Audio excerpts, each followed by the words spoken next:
The teams are in the tunnel here at the Amex with Brighton captain Lewis Dunk with one of the mascots in hand, about to come out at the tunnel to a rapturous applause here at the Amex as the flames go off on the far side of the stadium. The players emerge from the tunnel ahead of this fourth round FA Cup tie.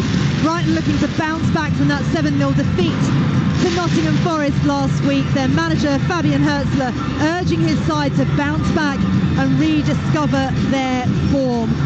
Quick word with Troy Deeney before kick-off. How is this game going to be won and lost, Troy? I think a lot of this is going to be about how Chelsea decide to attack. I think with Nicholas Jackson, I've been quite critical this year. I know he started the season really well, but he misses big chances. And when we look at this Chelsea team, they always have moments in games where they can kill teams off, and they seem to let teams back in. If you're Brighton, they're going to be cagey, they're going to be nervous. They need to dominate the ball and kill them off when they have the opportunity. But for Brighton, it's about getting Welbeck in the game as much as possible. He's a massive piece of their puzzle, but also being harsh in the press. They've backed off that a little bit, so I'm expecting Brighton to feel they can get chances, because we always know that Chelsea let a goal in. That's just a given, so they need to go and get on the front foot. But for Chelsea, go and kill the game, go and kill it off every time you get an opportunity. Really looking forward to seeing Nkunku. First time seeing him live. Bags of potential, but let's see what he's like through the middle. It's going to be fascinating to see him up front in the absence of Nicholas Jackson, that's for sure, and I do think we're going to get goals. Hopefully that's not the kiss of death. You're listening to FA Cup Game Day live on Talksport with Carling, the official beer partner of the Emirates FA Cup. 18 plus, please drink responsibly. The teams are ready. Sit back and enjoy Brighton against Chelsea in the company of former Watford striker Troy Deeney and Talksport's chief football correspondent Alex Cripp. Thank you, very good evening, everybody, from a damp and cold Amex Stadium for the last of a fabulous 5 live FA Cup commentaries on this fourth round Saturday.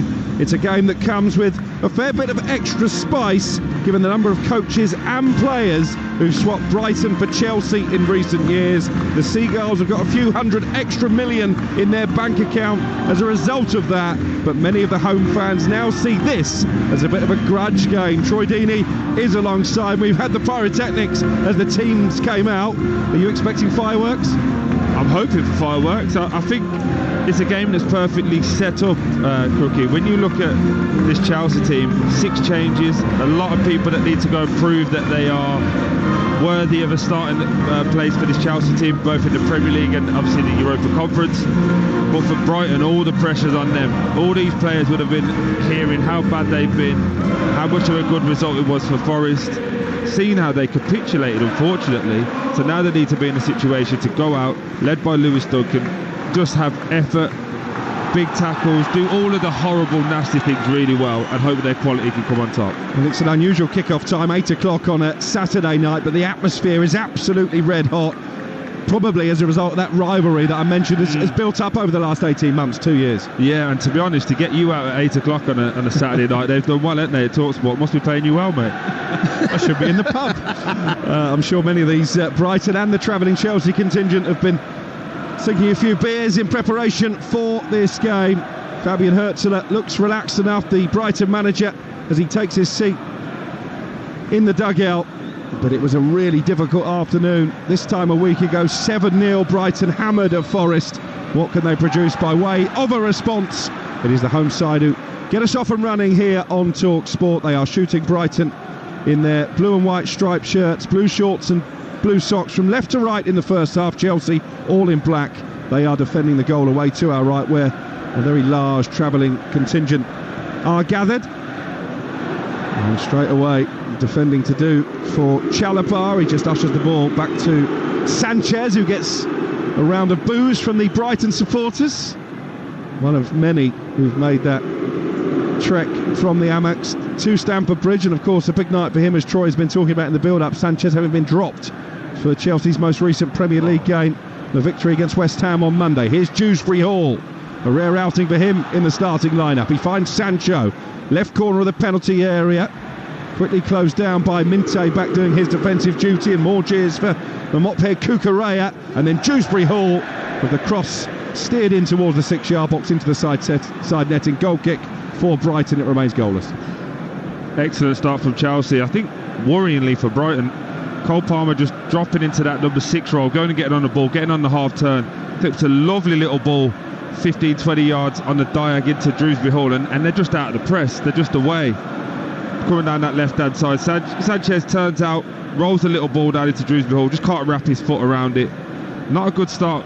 I'm already thinking, if you're Brighton, that how easy Chelsea got through that, just to their first action of the day. Yeah, and that was one of the big problems at the City Ground, wasn't it? That massive hole that Brighton seemed to have in midfield. No Carlos Baleba, who's probably been their player of the season so far. He's back tonight, Baleba, alongside Jack Hinshelwood, still feeling his way back to full fitness after an injury layoff, and he in particular struggled against Forest, maybe without the protection of Baleba alongside him. Boos again as Sanchez just guides the ball out to the right touchline, where it's picked up by Gusto into Cole Palmer. It's been kept in cold storage, Palmer, for the cup competition so far this season, but in the 11 tonight that Enzo Maresca, just down below us, has selected. 3 minutes gone, 0-0. There's Jan-Paul Van Hecke winning the ball on the edge of the centre circle, but inside his own half for Brighton. You're listening to Talksport, and we'd also like to welcome our listeners across North America on Sirius XMFC this evening. At the end of what's been a frenetic day of FA Cup football, we started with Manchester City having to come from behind to beat Leyton Orient.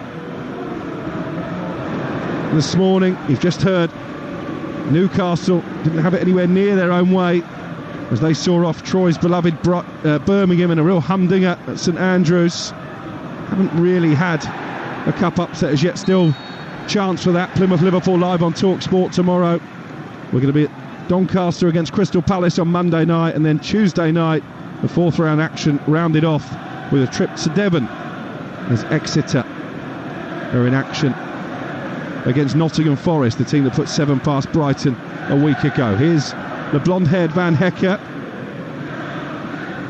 Not much tempo, Troy, about Brighton's play in the early exchanges. Certainly Chelsea have moved the ball more quickly. Very, very nervous. You can see that 7-0 effect has had on them from a confidence of passing the ball, very safe passes, and when they're in trouble, Brighton normally go back to the goalie and play. They're just clipping it into the channel, trying to get Walbs running in there in the channel. So interestingly, good ball by Tosin, freeing Neto, and it's 3 against 2 in Chelsea's favour. Neto slides the pass into Sancho. It was just behind the Manchester United loanee, but he still found Palmer, who shoots from the edge of the penalty area, and it needed tipping behind for a corner by Bart Verbruggen. That all came from one slide rule pass down the right hand side.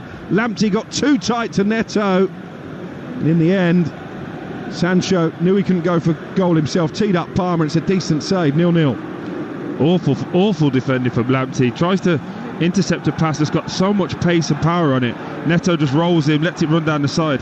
It's actually a really bad ball from Neto, because it's a perfect 3v2, and Cuckoo runs in behind, drags both the defenders, allows him to just roll the ball into the path of Sancho, and Sancho can shoot. Instead he wraps it at him, behind him.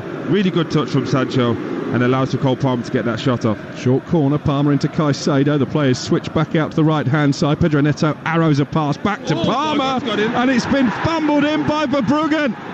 It's an absolute calamity from the Brighton goalkeeper. Cole Palmer celebrates, but it's Bart Verbruggen with the own goal.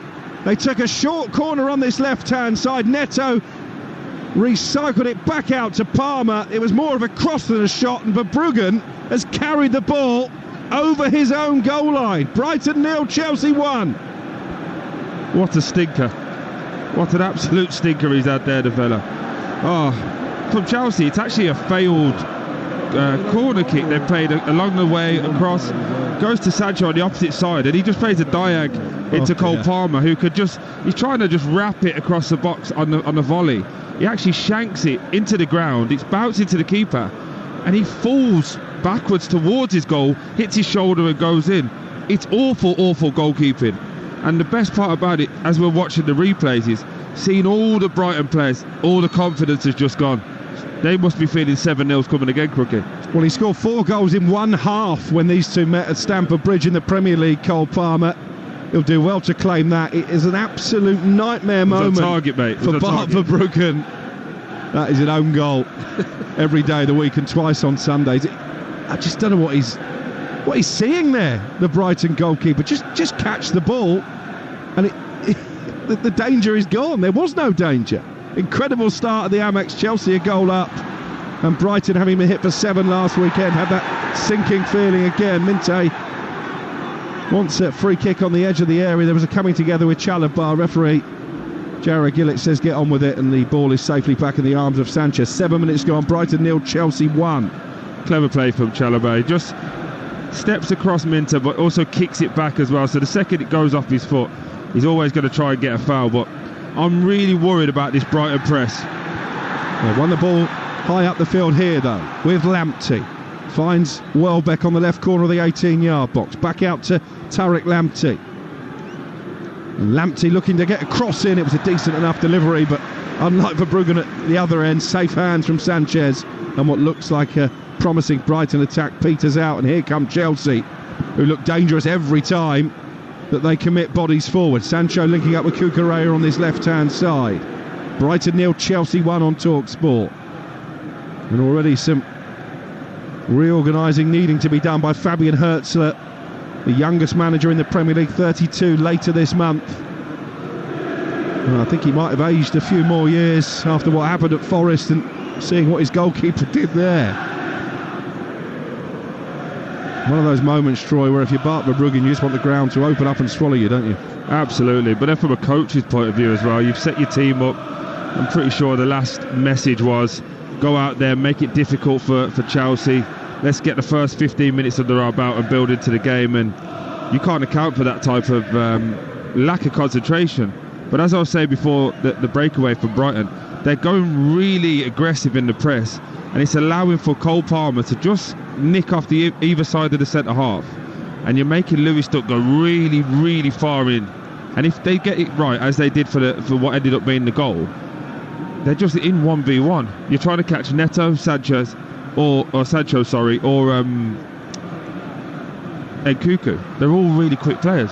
What it has done as well is absolutely killed the atmosphere as far as the home fans are concerned. We've got a massive travelling contingent of Chelsea supporters away to our right. They're basically filling the whole of the end behind Sanchez's goal. More away fans than usual, of course, because it's an FA Cup tie, and all of the noise at the moment is being generated by those from West London. The Brighton fans who haven't seen their team win here at home in their last 5 matches are a bit shell-shocked. Here's Minte, plucks the ball neatly from the sky and then passes it into no man's land, and Lewis Dunk has to get there ahead of Sancho, and he finds Ruter trying to get away from Chalobah. Good challenge, Chalobah on the slide, and the last contact was off Ruter. The assistant referee on this near touchline had a good view of that and gives the goal kick. Really smart piece of defending, because he had to time that tackle to perfection inside his own box. And he's actually played for it to go off the player as well. He's slid past the ball and kicked it back onto Ruter's toe as he's coming on.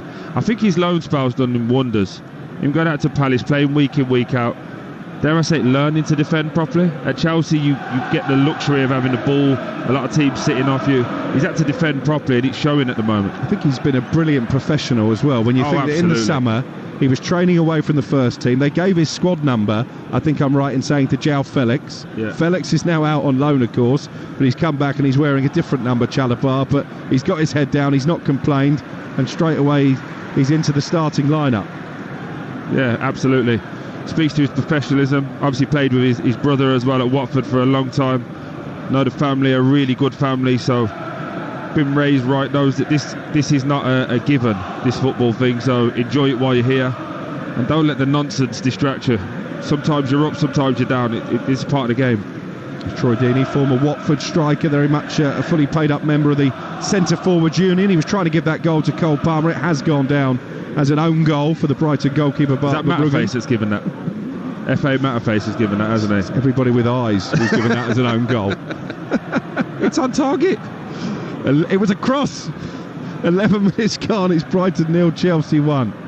We're laughing. I'm not sure Fabian Herzler and his bright white trainers is out on the edge of his technical area below me here at the Amex Stadium. Brighton in possession, but deep inside their own half. Verbruggen just rolls it out to the edge of the penalty area in Lewis Dunk. It's safe though, isn't it? Every pass is safe, and we normally see Brighton quite aggressive, not worried to make mistakes in counter press, but at the moment everything's just quite safe. Here's Lamptey. Cuts inside on the edge of the area. Not a bad ball in, or actually I think Chalobah headed it away from Sanchez, who was coming to collect it. No harm done as yet, but it's put back into the box, and it's been headed in by Jorginho Ruter, and Brighton in double quick time are back on level terms. Ruter with the header, continuing his excellent recent goal scoring form. It was a terrific cross, whipped back in from this right hand side, and Ruter just needed to guide it beyond Sanchez into the far corner. Well, we promised you goals, and goals we are delivering on Talksport. 12 minutes gone, it's Brighton 1, Chelsea 1. I really don't know where that's come from, Crookie. It's a helpless box cross into the box first off from Lamptey on that left hand side, cutting on his right foot. Sanchez again comes out for it, doesn't give his teammate a call, so Chalobah has to head it away. It doesn't get a great header on it. As it comes back to Voutman, just puts a lovely ball first time into an area, very much Trent Alexander-Arnold style, just into that corridor of uncertainty, and Ruter's between Chalobah and Tosin. None of them are tight, none of them are doing anything. It's a great header, no chance for the keeper. Sounds like we've got a game on our hands, mate. Sounds like we've got a cracking FA Cup tie, just as we would have wanted.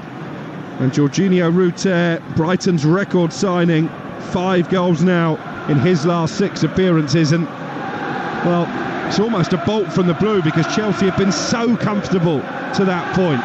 But listen to the noise inside the Amex now on Talksport. These Brighton fans who were feeling sorry for themselves, they were feeling down in the dumps, they are right back up for it now.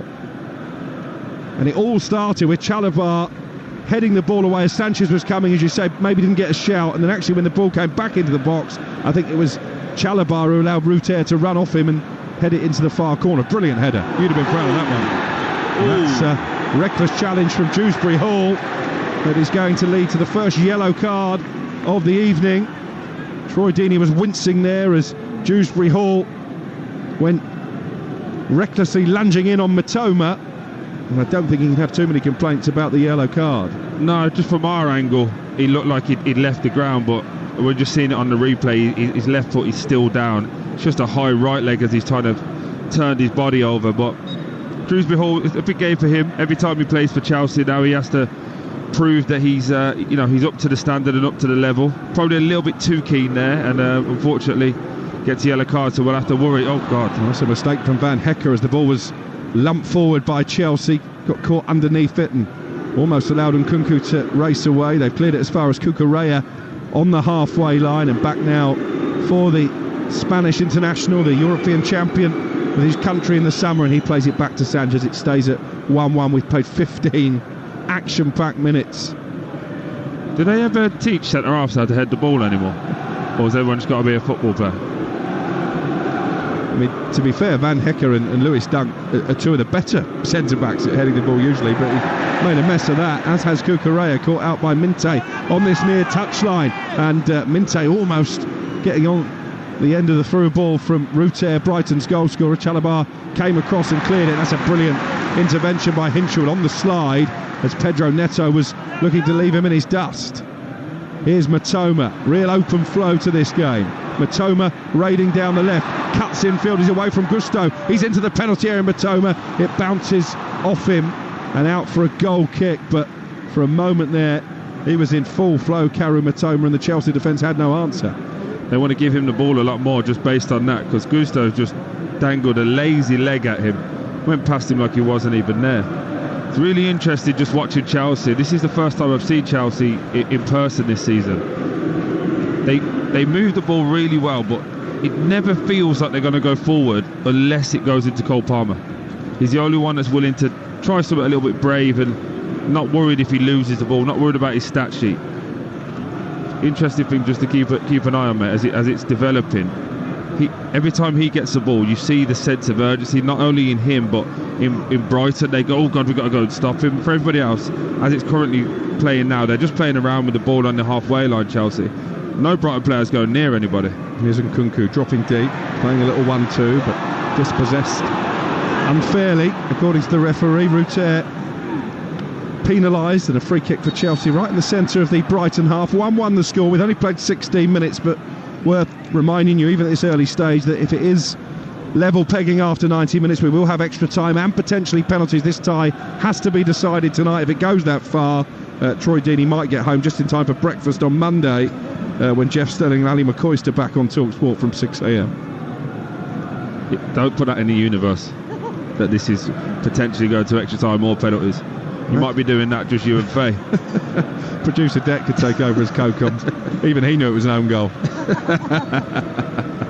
Home goal from Verbruggen after 5 minutes, cancelled out by Jorginho Ruter with an excellent header guided into the far corner for Brighton. Goals are plenty, haven't we, on Talksport across the afternoon. Stoke against Cardiff ended 3-3. Cardiff 3-1 up and 2-0 up in that game, ended up winning on penalties. As again, Chelsea come forward down the right. Pedro Neto up against Tariq Lamptey. It's difficult for Lamptey, isn't it? Because he's a right back playing at left back, and he's got a really tricky customer on his hands in Pedro Neto, but he does well there.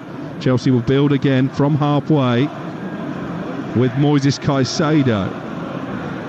If we had a boometer, I think he's getting slightly less stick, Caicedo, than the other two Brighton players, presumably because they got 115 million quid for him. I think it's because they went into the 100 million mark for him. Everybody else kind of felt like he never asked for a move as well. I know he did, but the feeling of it was that it was going to happen. Well, he's just picked out Pedro Neto with a lovely diagonal pass. Neto with a cross charge down by Lamptey on the edge of the area and headed out on the far side for a throw by Lewis Dunk. 18 gone, 1-1 on Talksport.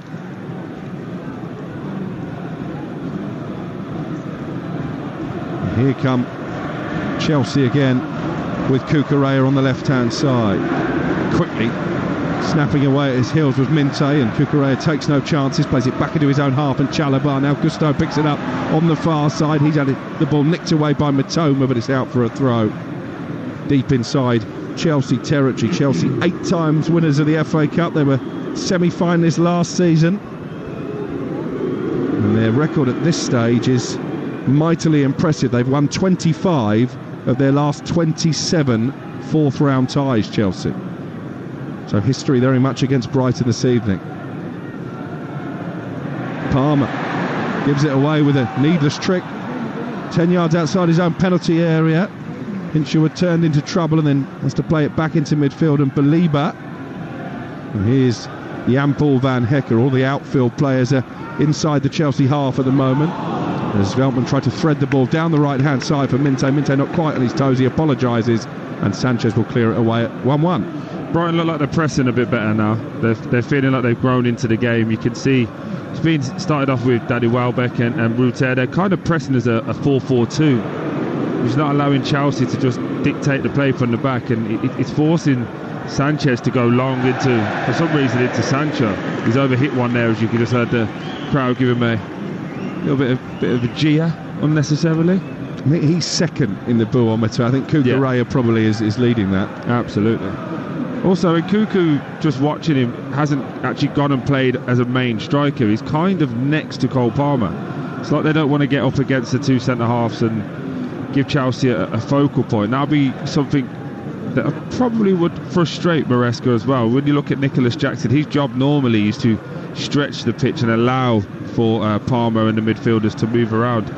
Now he's kind of coming in there and condensing it, and that's allowing for Brighton to keep growing. Dunk with the ball forward, it hits the back of Gusto and falls kindly for Lamptey. Matoma bursting forward on the overlap. Matoma looking for Ruter. Lamptey was swept off his feet, and then I think it's Ruter who's gone flying into the challenge. He's going to get a yellow card for his troubles. I think that was frustration that Brighton weren't awarded a free kick a few seconds earlier, and Ruter has taken one for the team. He went clattering into Caicedo. I think that probably was a foul on Lamptey. You can understand Ruter's frustration, but it's a forwards tackle, isn't it? Yeah, but that wasn't a foul on Lamptey. Lamptey's trying to bite because he's overran his touch. Ruter's just took one for the team there and didn't allow for Chelsea to counter-attack with Lamptey being out, and it would have been Neto actually going up against Lewis Dunk, which is what they're trying to do. They're trying to keep rotating the ball, Chelsea, from left to right, make one of the fullbacks jump, and then it allows for the centre-half to then automatically be off against the winger where they've got the natural pace to beat them up. Well, there's all action route here. It's been a busy opening 21 minutes for him, with the equaliser to cancel out Verbruggen's own goal. Now he's got a yellow card and will have to manage himself for the remainder of the game. 1-1 the score as Neto comes scooting down the right for Chelsea. That's a good challenge by Lamptey. Firm but fair despite Neto's protestations, and Lamptey has raced with the ball into the Chelsea half. Welbeck switching out this right hand side, forcing Minte just a little wide, but still on the front foot here. Brighton. Minte into the penalty area, plays it against Cucurella, and then it's smashed upfield on the half volley by Dewsbury Hall. And well, Lamptey, diminutive as he is, was never going to win the header, but he just managed to cushion it down his chest and then plays it back to Verbruggen. Every time a player goes down, I'm turning into that old man that just moans. Lamptey just won the ball. He actually fell over. Neto ran into him. Neto then falls over because he's lost the ball, and he's literally sitting on the floor crying for a foul. Just get up and play, man. Does that mean when you were a player you weren't an old man who moaned? No, I was a young man who moaned. I always moaned is the key part, but you just like, I don't know, I just miss when football was a little bit more aggressive. I'm not saying go back to like the days of Vinnie Jones and things like that, but I'm saying have a bit more combative edge and allow these really good footballers to showcase why they're so good, because they're skipping past people, not when somebody blows a kiss at them they fall down. I say there has just been sent tumbling by Belieber. Free kick taken quickly by Chelsea, but it's back with Verbruggen, the Brighton goalkeeper. 1-1 as we reach the midway point of the first half here at the Amex Stadium. Floodlights beaming brightly. We're in the heart of the Sussex Downs as Van Hecker knocks it over the top, looking for Minte. A race for pace with Chalobah. He got there, Minte, and he just played the ball into what he thought was a dangerous area, but he was too quick for his teammates, and nobody in the centre was able to get on the end of it as Sanchez plays it out to this left-hand side, and Chalobah in the bright orange boots, the former Crystal Palace loanee. Cucurella looking for Sancho, who slipped, and that allows Brighton to win it back with Van Hecker. Welbeck with his back to goal plays it into Veltman on the edge of the area. Now Hinchelwood. Infield for Lewis Dunk. Much more control of the game now for Brighton than they had in the first 10 minutes when they conceded that ridiculous goal. Palmer's cross scooped into his own net by Verbruggen, quickly cancelled out by Ruter's header, and a bit more confidence, Troy, now about Brighton's play. Yeah, and weirdly, Chelsea are overplaying now. We said it in the build-up. They do this thing where they don't kill teams off in those moments, is what I said in the build-up, and it felt like that for the first 5, 6, 7 minutes. But as soon as Cole Palmer scored, you wanted them to go and kick on again, and it actually became a little bit too easy for them. Just watching them now, it's Brighton who are on the ascendancy, and I don't remember saying Cole Palmer's name for the last 5, 6 minutes. They need to get him more involved. I think his last meaningful action was when he tried that silly trick inside his own half and gave the ball away, and he's now been flagged offside, Palmer, as he looked to attack down the right. So it's going to be a free kick for Brighton in their left-back position. You are listening to Brighton against Chelsea in the FA Cup, live on Talksport with Carling, the official beer partner of the Emirates FA Cup. 18 plus. Please drink responsibly. Enzo Maresca, stony face, the Chelsea manager, hands in pockets on the edge of his technical area. He turns 45 on Monday, so looking for an early birthday boost here. Certainly got it from Verbruggen early on, but will be disappointed, I think, with the goal that Chelsea conceded so soon after taking the lead. I mentioned Brighton's poor home form. No wins in 5 here at the Amex, no away victories in their last 4 for Chelsea, so something's going to have to give as the ball is knocked forward for Dewsbury Hall on the edge of the area, well defended by Veltman, whose cross created the equaliser for Ruter. Now Verbruggen is going to try and play the ball forward, but he sliced it almost into our commentary position. It's going to be a throw-in for Chelsea, not too far shy of the 18-yard line on this near left touchline. That really continues the disappointing start to the evening for the Brighton keeper. He's a bag of nerves, isn't he?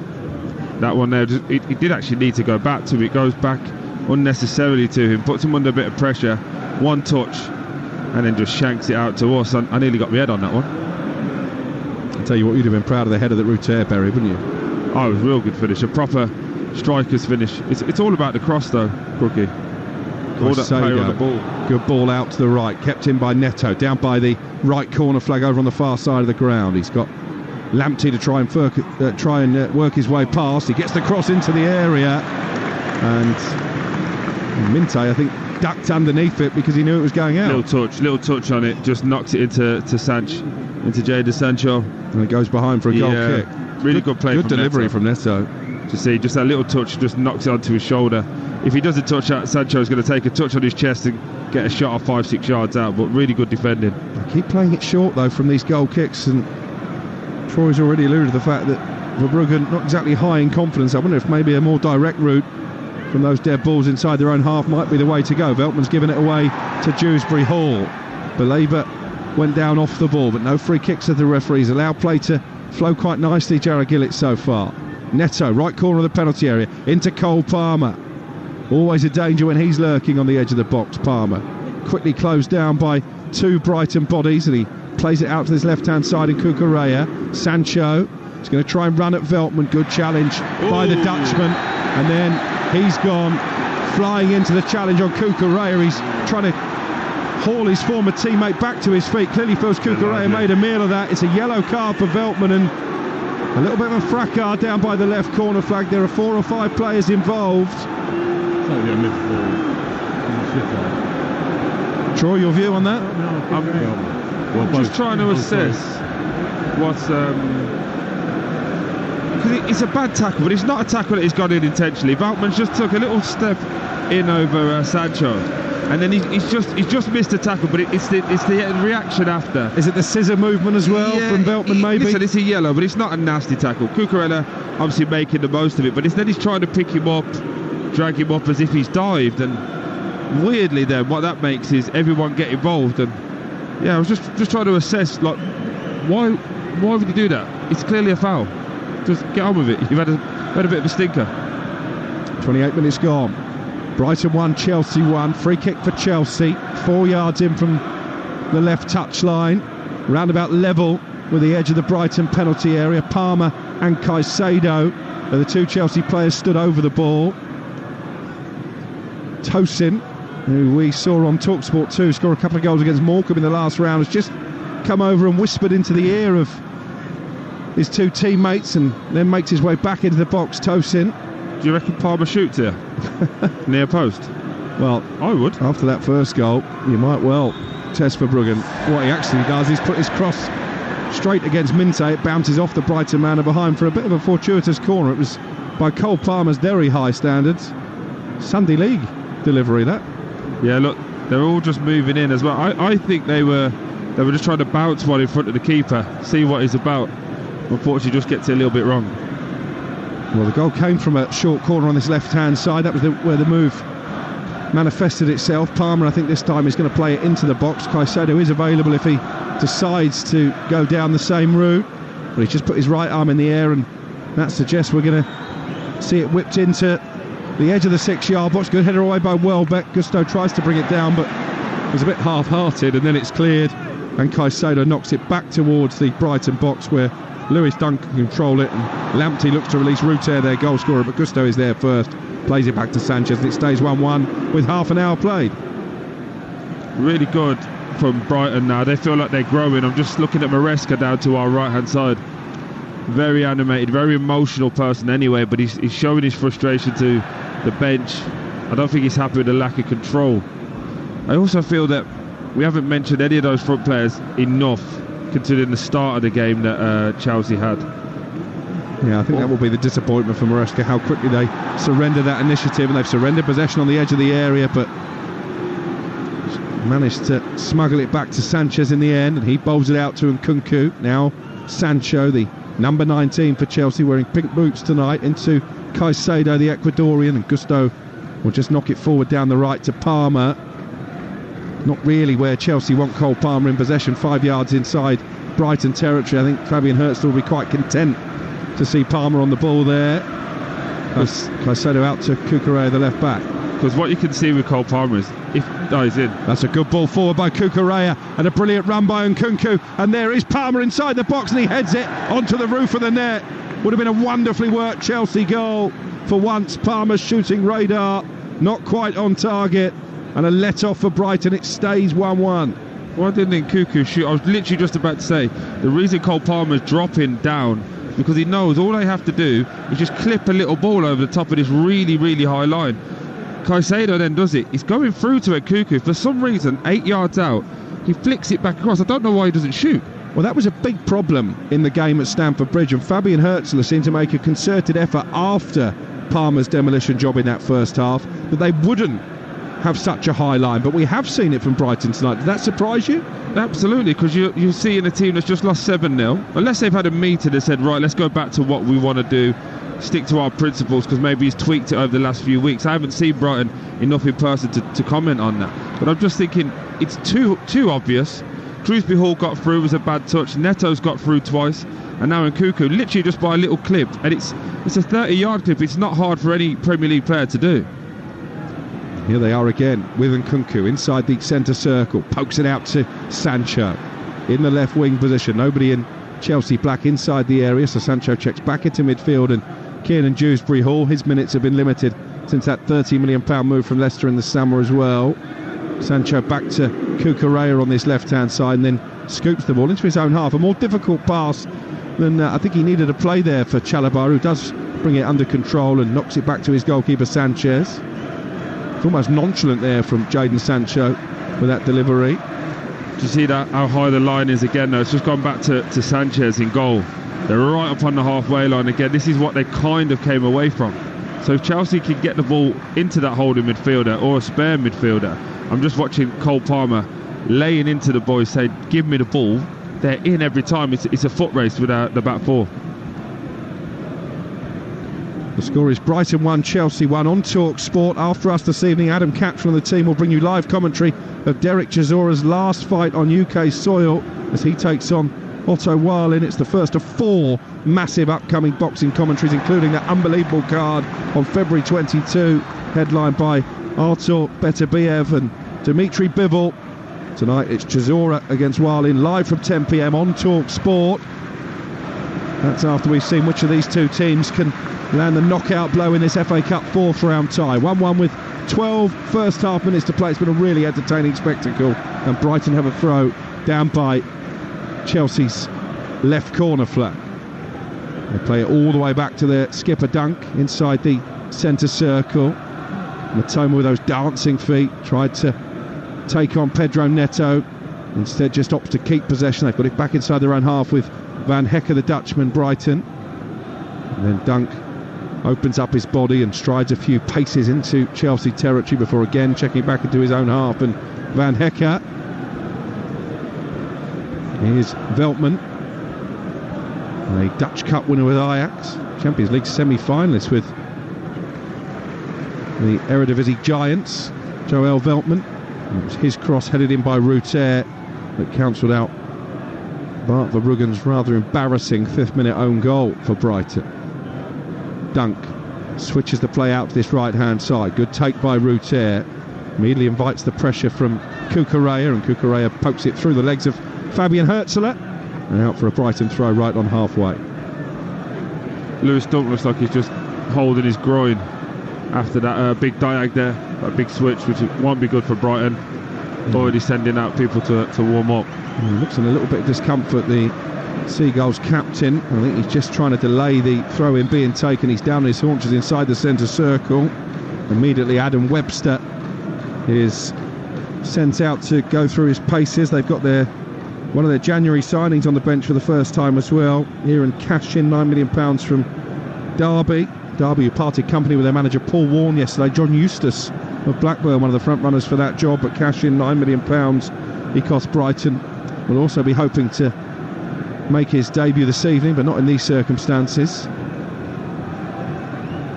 Just thinking, Crookie, looking at the benches and how things are, feels like a game for Madueke, someone that runs without the ball or drives in and gets at the back of this Brighton line. That line's really high, really high.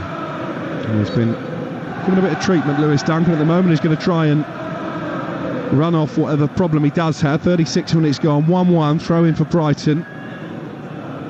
High up on this right hand side, but again they've gone back to Dunk inside the centre circle.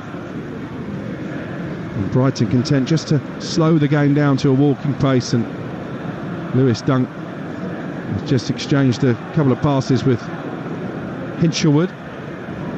Matoma injecting a bit more urgency, and he's got Lamptey to his left. He just had his head down there and ran into trouble in the form of Caicedo. Neto just went down with no one around him, which doesn't look good. And Caicedo is holding his back of his left knee as well. Pedro Neto down, seems to have a problem with his left leg. So again, we're going to get the physios coming on. It gives me a chance to tell you about 3 more live FA Cup commentaries coming your way tomorrow, including Plymouth against Liverpool. That's a 3 o'clock kickoff on Talksport. You won't hear that anywhere else on national radio. We start at Ewood Park with the aforementioned John Eustace and Blackburn against Wolves. Potential for an upset there. 12:30 they're underway, and at 5:35 it's Aston Villa against Tottenham in an all Premier League tie. So a busy Sunday on Talksport. Both managers taking the opportunity while Pedro Neto is down receiving treatment to issue some instructions. Fabian Hürzeler on the pitch, very demonstrative in conversation with Jan-Paul van Hecker. There was a bit of an exchange between Enzo Maresca and Christopher Nkunku as well. What will the two bosses be saying, Troy?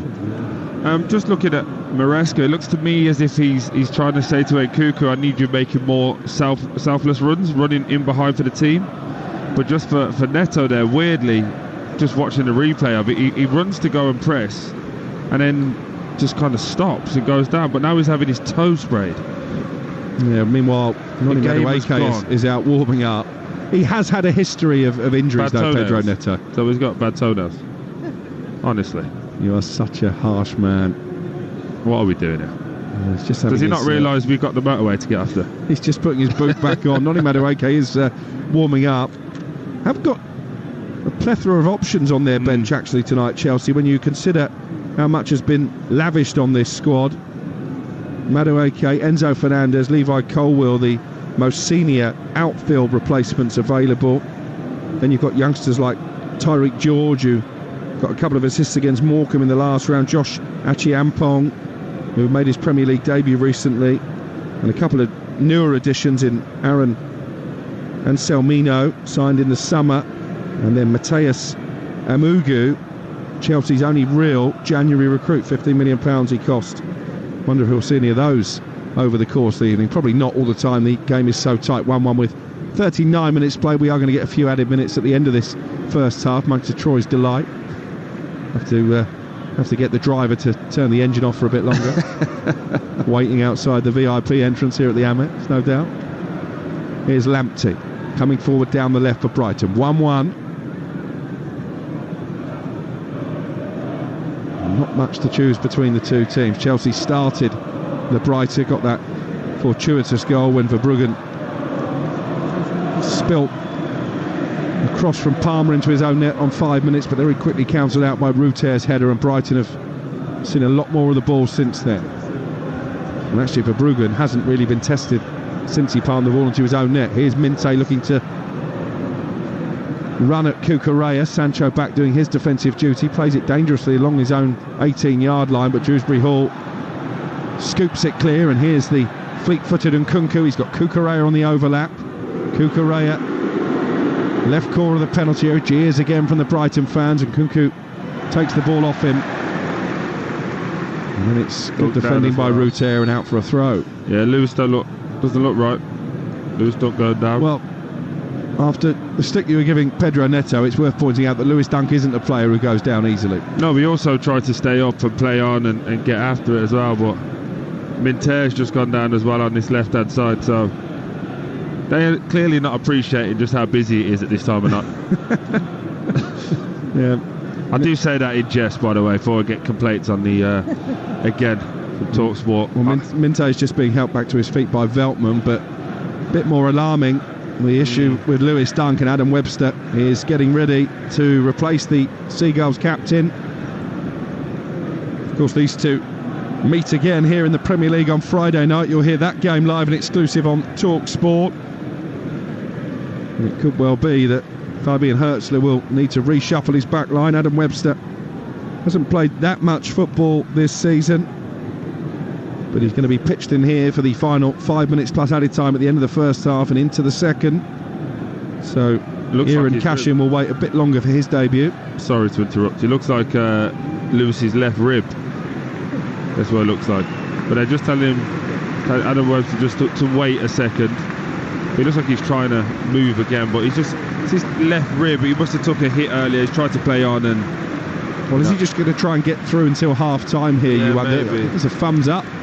Indicate there's no Webster. Has just put on his Brighton shirt. Mixed messages from the physios. Lewis Dunk is off receiving treatment, so for the minute, Brighton are down to 10. Fabian Hertzler just trying to get a clear picture of exactly what is happening, but I think he is going to try and come back on, Dunk. He's just banged a couple painkillers as well. I just see that. I've been there and done that.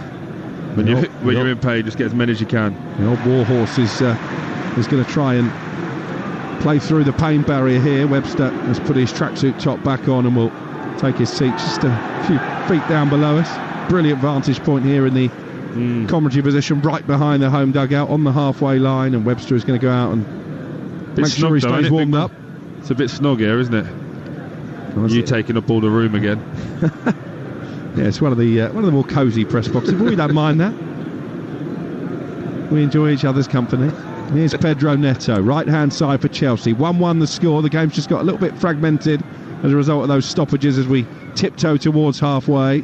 Caicedo, good ball into the area. Gusto brings it down, looks to get a cross away. Well defended by Lamptey, just forces Gusto to carry the ball over the byline. It's going to be a goal kick for Brighton. The game plan's there though for Chelsea. Is what we're calling the game and up back through. So just literally go into the first player, whoever that is, the highest one, set it off, have a third man running in behind, and Brighton are all at sea because they're so aggressive in the press. They're going forward. If you run selflessly without the ball, you'll get in every single time against them. And again, last-ditch defending from Lamptey.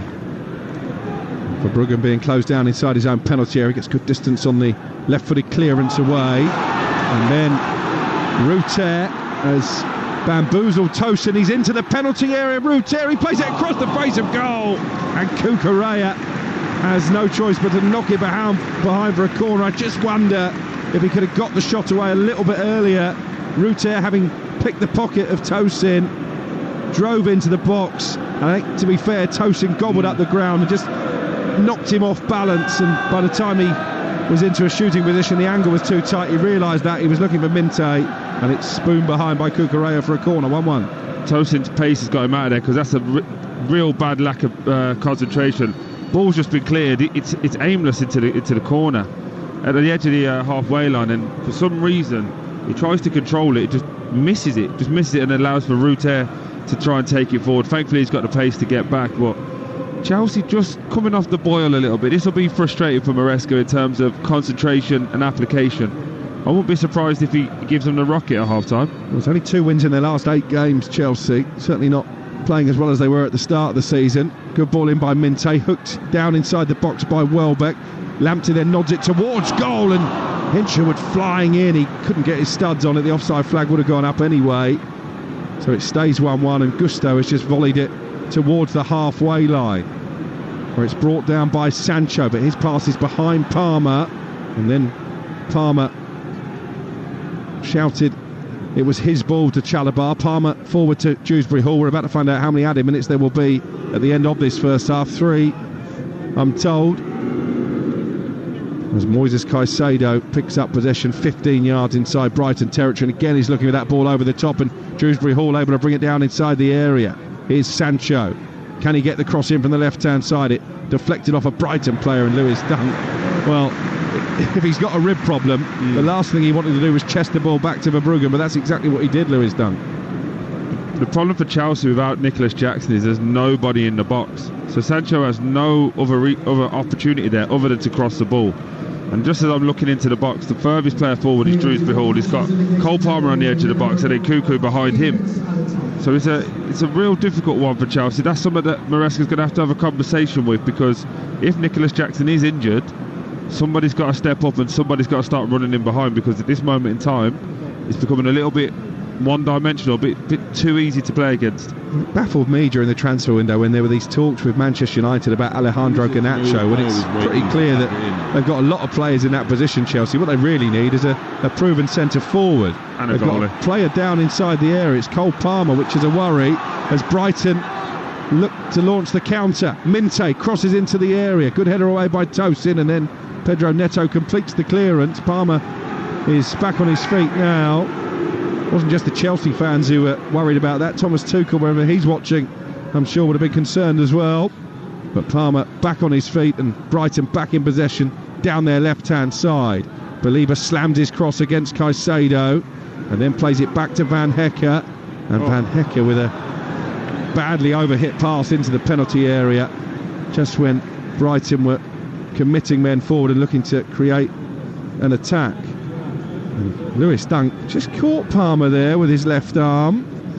We haven't got VAR until the next round of the FA Cup. Would they have had a look at that, Troy? Yeah, they've had a look at it, but I would have said exactly what I'm about to say. Get up. Like, he's just touched him with his forearm. We need more people like you in the VAR room, I would suggest. Yeah, listen, Cole Palmer's trying his luck there, but he's clipped him on the shoulder at best, and he's holding his face. I just don't like that element of the game. These are unbelievable football players, but come on, stand up, take a bit of a hit. We saw it, didn't we, in that EFL Cup game you were at with Talksport on Thursday. Richarlison, having been caught by Van Dijk, went down as if he wouldn't be able to play on. Luckily, VAR didn't intervene. Luckily for Liverpool anyway. Here's Ruter down the right, looking for Minte. Cross comes Chalobah, and he does well there, just gets his body between Minte and the ball, wins the foul. Herzl frustrated. Free kick for Chelsea inside their own box, and probably, Troy, we're going to go into half-time at 1-1. Yeah, it looks that way. All the stoppages and the breaks in play have really just disjointed this last 20 minutes of the half. I do think that Brighton will be the happier of the two teams. Obviously having that bad start and the character that they've shown and the bravery on the ball towards the end to start playing. Maresca and this Chelsea team look like they're at a training ground. They don't feel there's an urgency to go and win. So I think he's going to have a real big team talk here, because not much happening from them. Last few seconds of the first half. Veltman allows the ball to run out of play on this near side. It will be a Brighton throw. We've now played the minimum of 3 added minutes at the end of the opening 45. Quite a few Brighton fans already are making their way for half-time refreshment. Well, we are going to lose a Premier League team here tonight, but we're no nearer to learning which one. Chelsea made a lightning quick start. Bart Verbruggen gifted them a 5th-minute lead when the Brighton goalkeeper palmed the cross from Palmer into his own net, but Brighton equalised just 7 minutes later. Joel Veltman with a cross from the right-hand side. Brilliant header, guided into the far corner by Jorginho Ruter. Chances at a premium since then. Big second half to come. It is Brighton 1, Chelsea 1. Who's going to be the happiest of the two head coaches going in at half-time there, Troy? Has to be the Brighton manager, has to be, because that start was awful in terms of the keeper just throwing it in. You're set, you're ready to go. You've put your team in a position to go and have the instructions, and unfortunately they throw one in and it's a mistake. But the way that they conducted themselves, they got on the ball, started moving and playing, I think there was, they're the best of the two teams going into this second half. But I just think, if I'm Chelsea, I'd be really frustrated if I was the manager. The game was in the palm of their hands, and we spoke about it before in terms of just that killer instinct to go and kill games off and take the tempo away. This place went flat, didn't it? And Crookie said that in commentary. He said, and you could see the belief in the players immediately seep out of them. 5 minutes into the game, and that happens to you after you're coming into the game off the back of a 7-0 defeat in the Premier League. But actually, the Brighton players kept calm, which was really important. Yeah, and I think Chelsea backed off and felt this was going to be an easy game, just keep moving the ball. And it went into a training ground tempo from Chelsea's point of view, both with the press and without the ball, And I think for Brighton, that allowed them to gain a little bit of momentum. Obviously, the goal comes out of nowhere, but it's a really good goal. But for them, it then felt like, right, go on then, go take the game on. But that's where that lack of confidence, that 7-0, just wasn't there for them to go and do it. But I do think it's a bigger team talk for Maresca. I really do. There's a lot of problems there. They're not breaking down this Brighton midfield as easy as they once were in the first 10 minutes. There's no striker. There's literally... no focal point, have they, at all? And Kuka's basically playing as another number 10. I've hardly heard his name mentioned by you both. I think he's touched the ball 3 times. I do a little tally. I think he's touched the ball 3 times. Wow. So, for me, I just think that's an issue moving forward, as I said in commentary. Would you play Cole Palmer through the middle? We've seen him do it before, and we know he can do it well, or not? No, I think you lose too much of his game. What I think Cole Palmer needs is someone behind him, and it's probably Fernandes on a normal time that's brave and can wrap a ball into him and allow him to get the ball quicker. He's getting frustrated. That's why he's dropping so deep to get the ball.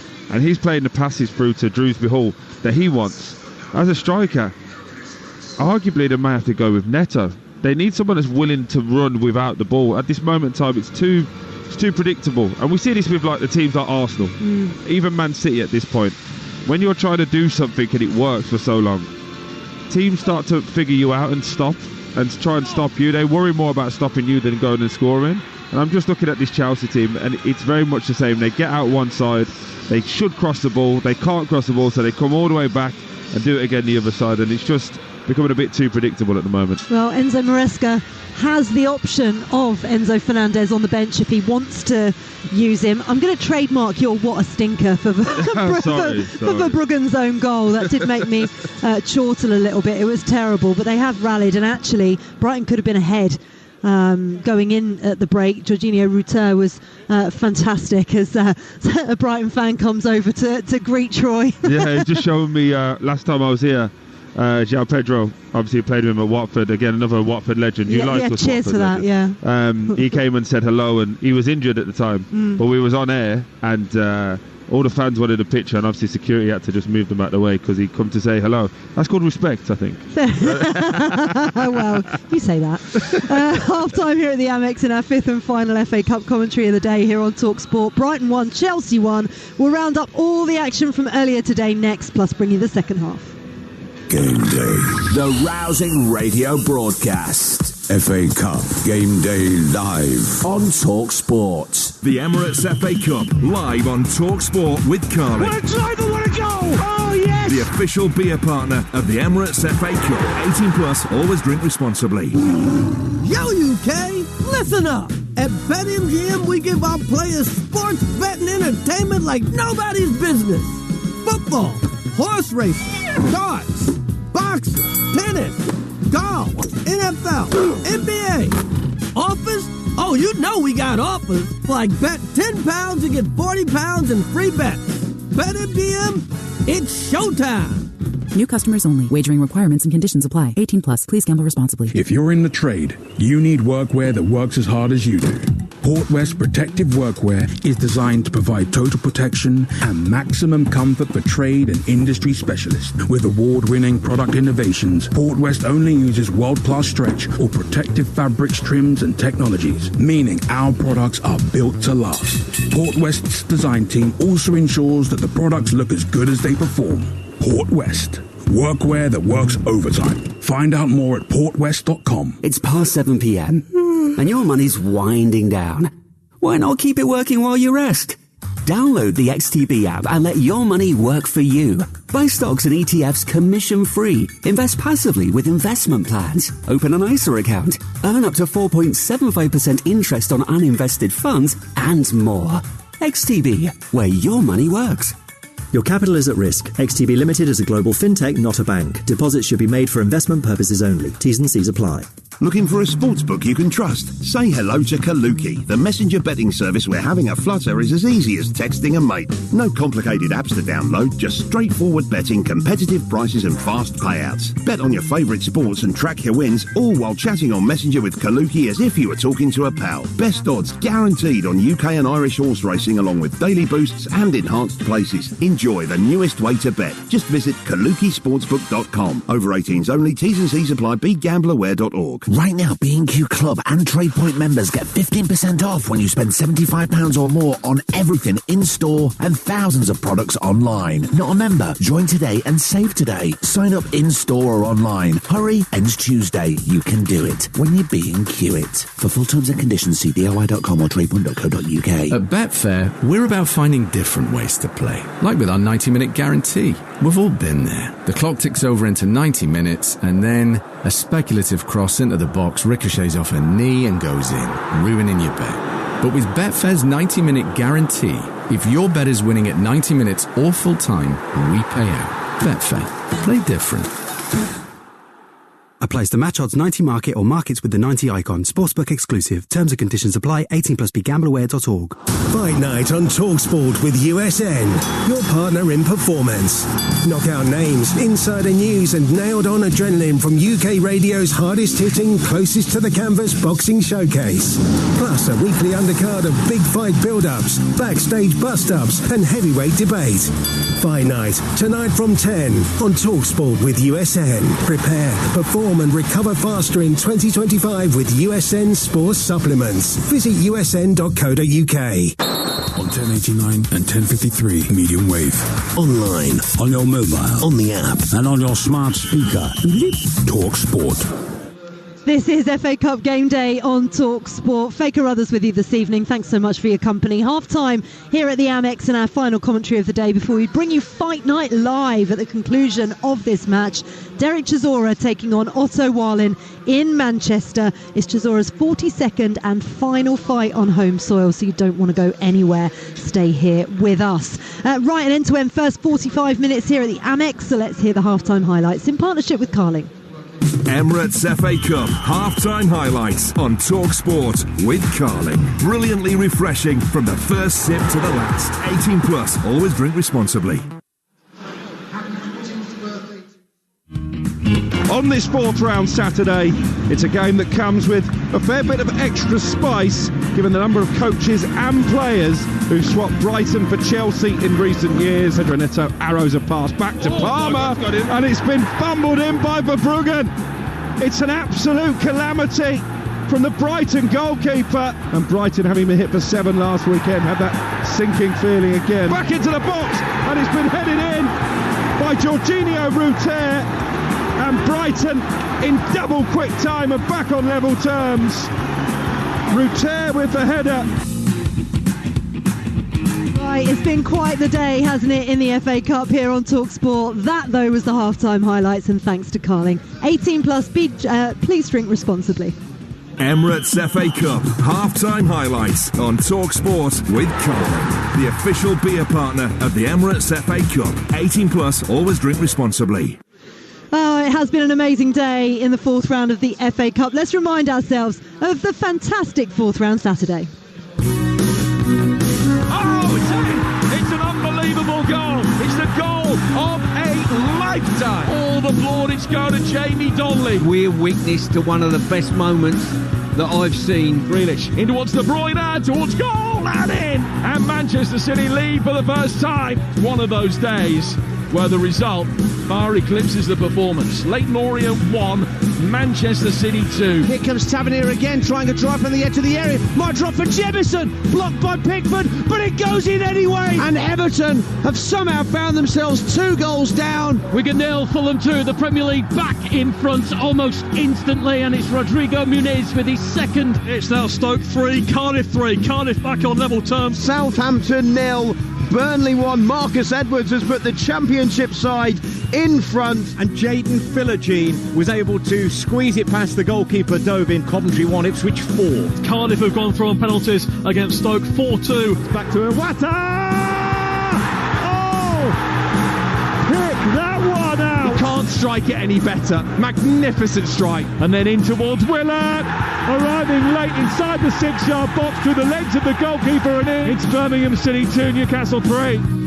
Wow, there have been so many games, goals today in all the games. It's been wonderful to listen to across Talksport. Leyton Orient 1, Manchester City 2 was how we kicked things off live on Talksport. Orient were a goal up at half-time thanks to a sensational strike from Jamie Donnelly, but City came back in the second half. Kevin De Bruyne scoring a late winner. Millwall beat Leeds by 2-0 live on Talksport 2. Ipswich comfortably beat Coventry by 4-1. Preston 0, Wickham 0 is how it finished at full time, but Preston won 4-2 on penalties. 3-3 between Stoke and Cardiff, but Cardiff won that 4-2 on penalties. Southampton, their bad week goes from bad to worse. They lost by 1-0 to Burnley. Marcus Edwards on debut off the bench. Everton 0, Bournemouth 2. That was live on Talksport 2. And Wigan 1, Fulham 2. Rodrigo Muniz with both goals for Fulham. So all those teams joined Manchester United in the 5th round draw after they beat Leicester 2-1 last night. Harry Maguire's controversial header in the last minute securing that victory. Replays show that Maguire was offside from Bruno Fernandes's free kick, but no VAR until the 5th round. So United are into the draw on Monday evening, as are Newcastle, who narrowly defeated Birmingham by 3-2 in an absolute cracker at St Andrews before we came here to the Amex. And both managers, Eddie Howe and Birmingham boss Chris Davies, spoke to our reporter Tom Ross after the game. Davies was frustrated that Newcastle's first goal was deemed to be over the line. It's hard to tell. I mean, I suppose you'd say this is why there's goal line technology, because you're always going to get a conclusive answer there. It seems harsh in our respects to us that a linesman from that far away has deemed it over the line when he could have easily gone the other way with it. So, unfortunately, that hasn't fallen for us, but, you know, these things happen. We're doing okay in the Cups this year, and long may that continue, because we know how important every competition is. We really respect the FA Cup. We want to stay in it and try and navigate these really difficult early rounds. Today was a very, very difficult cup tie. We knew it would be. Very competitive team, Birmingham, and they ran us really close. Yeah, they certainly did, but Newcastle midweek got themselves into the Carabao Cup final, and they're into the 5th round of the FA Cup. There was no Anthony Gordon in the squad today, though, and Eddie Howe said he's got a slight injury.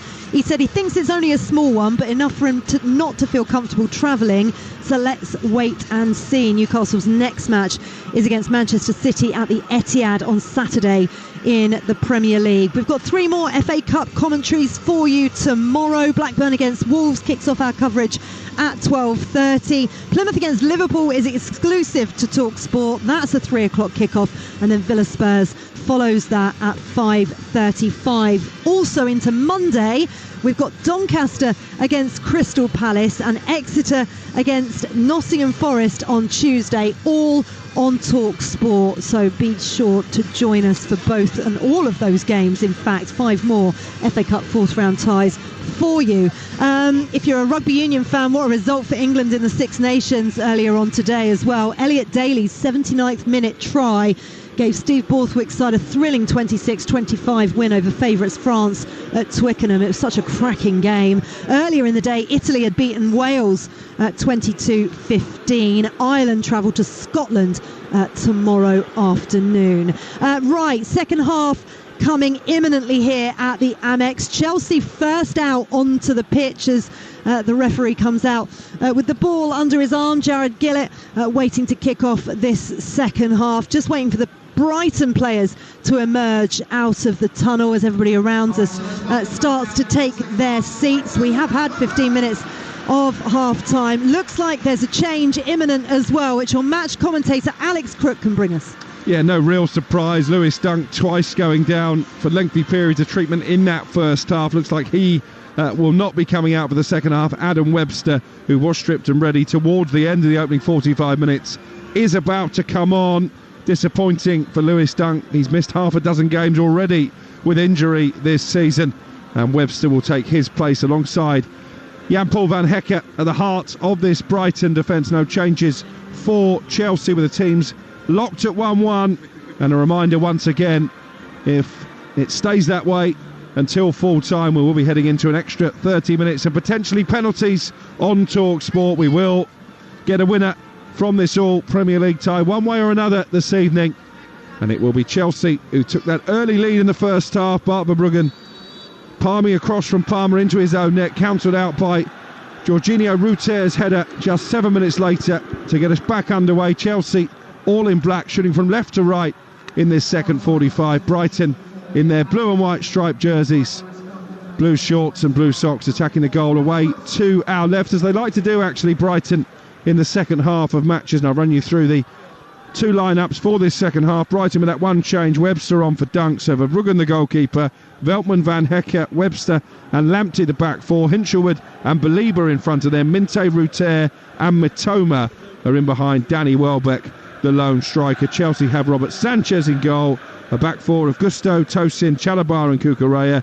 Then come Caicedo and Dewsbury Hall, with Pedro Neto on one wing, Sancho on the other, Palmer in the number 10, and Nkunku in for the injured Jackson up front tonight. Chelsea in possession on the edge of the Brighton penalty area. They're going to try and work it down this right-hand side with Pedro Neto.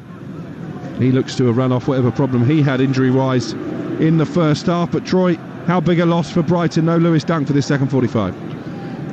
Yeah, I think Lewis is a real talisman for this team. Obviously he's the captain, but he also leads by drive and getting close to people as well. But I just think when you look at Webster, the skill set's not the same. He tries at his game, probably a little bit slower as well, but they're doing well. So I just think when it's all said and done, we need to just see what's happening here. Ready for it. Here's Matoma down the left-hand side for Brighton. He's got two Chelsea players in Gusto and Pedro Neto blocking his route into the 18-yard box. They've gone back for Webster. Now Van Hecker on halfway. Fabian Hertzler, very animated, gesticulating furiously in the early exchanges of this second half. Brighton have won only 2 of their last 12 games in the Premier League. They've dropped to 10th in the table, so there is pressure on Hertzler, who of course replaced Roberto De Zerbi in the summer after an amicable departure between De Zerbi and Brighton. But I think both the club and the Italian hothead were ready for a change. I think we call hotheads passionate. I think that's what we call them, mate. I mean, Hertzler's not exactly a cool cucumber, is he? To be fair, he's picked up a few bookings already this season as well. So Tony Bloom obviously has a type. The Brighton owner, the man who's bankrolled this magnificent stadium that we're sat in at the Amex. They've got a brilliant state-of-the-art training ground and went big in the summer. Brighton, biggest spenders in Europe. They would expect to be higher than 10th in the table. I think they'd expect a decent cup run as well, albeit this is a tricky fixture against Chelsea. Not too much goalmouth action early in this second half. We played 48 minutes. It's still 1-1 as Hinshelwood has his pocket picked by Dewsbury Hall. And here's Neto now down the right, always lively when in possession. He's got Gusto on the overlap. Gusto with a low cross into the box, steered away by Hinshelwood. It was guided in towards Palmer initially. Back to Gusto again down the right. Here's Pedro Neto, cuts in his left foot. He's looking for a shooting chance here, and it's blocked bravely by Hinshelwood. He goes down inside the area, and the referee is going to have to stop play as a result of that. Good block by Hinshelwood. Still 1-1. Yeah, he's took that one square in the chops there, I think. But Neto coming in off that right hand side, feints twice. He actually goes through Danny Welbeck's legs, and it looks like he just hits Hinshelwood high in the chest or in the chin. Just watching the replay, it's just square in the abdomen. He'll be fine. Yeah, winded, no doubt. Jack Hinshelwood, it's only his second appearance since early November after injury. Played the opening 45 minutes against Forest in that 7-0 defeat and keeping his place tonight. Just the one change to the 11. We took that as a message from Fabian Hertzler that he wanted a response from his players to what happened at the City Ground. He's got one, I think, particularly after conceding so early in such comical fashion. Great finish. Verbruggen with the own goal, pushing the cross from Palmer into his own net, cancelled out by Jorginho Rutter, continuing his recent glut of goals. The record signing from Leeds in the summer. Here's Nkunku dropping very deep in his own half. Hasn't really had too many opportunities to show off his striking prowess. Nkunku was linked with Manchester United in the summer, but was only in January rather, but was only willing to entertain a permanent move as opposed to a loan. As Lamptey takes a quick throw on this near side for Brighton. Still 1-1 on Talksport. Lamptey trying to dribble his way into a crossing position. Gusto does well, and he clears it out for a throw down by the left corner flag. Feels like Brighton have had a bit more of a pep talk, doesn't it? They've come out with the impetus to try and get the next goal and take the game to Chelsea. Feels like Chelsea players are waiting for something, waiting for Cole Palmer to do something and turn the screw. Gonna have to be one where we watch the bench for Chelsea, I think. Yeah, certainly Brighton look to have one or two more options than their visitors tonight in that regard. They've already had to make that one enforced change. Webster on for the injured Dunk at half time. The ball is clipped down the right hand side, looking for Minte, but Chalobah comes across imperiously, knew he was going to get there ahead of Minte, and just waits for the bright yellow ball that we're using in the FA Cup tonight to trickle behind for a goal kick. Enzo Maresca now out on the edge of his technical area as Enzo Fernandez is sent to warm up by Chelsea. Don't forget, following us tonight, we've got that Live boxing, Derek Chisora's last fight on UK soil against Otto Wallin. As Hinshelwood from the goal kick upfield from Sanchez didn't get a lot of distance on it, so Brighton can attack here with Matoma. Just runs across the D on the edge of the area and out to the right hand side, and Veltman very congested on the edge of that Chelsea box, and they've won it back with Dewsbury Hall, and he looks to set Cucurella away. Baliba comes across and concedes the throw. Bitty start to the second half, Troy. Yeah, just watching Caicedo absolutely laying into Robert Sanchez back there, saying play the ball. And you can see, I always find it interesting when midfielders say that, because clearly the goalkeeper can't see you, so don't ask for the ball once it's gone. That's easy. Pedro Neto trying to take on Matoma and Lamptey and winning a throw. I think what we've got tonight is two goalkeepers a little short of confidence. We've seen it from Verbruggen already with a mistake he made for the opening goal. Sanchez obviously was dropped for the last Premier League game, and I think both managers with that in mind will be disappointed they've not been tested more. Yeah, but also I feel that, again, just going back to the Brighton goal in Verbruggen, he's showcased over something. He had a bad start and he's grown into the game. Remember his right-footed shank that nearly hit us in the head over here. He's been in a situation where he's had to grow into the game. With Sanchez, every single time I feel like it's concentration.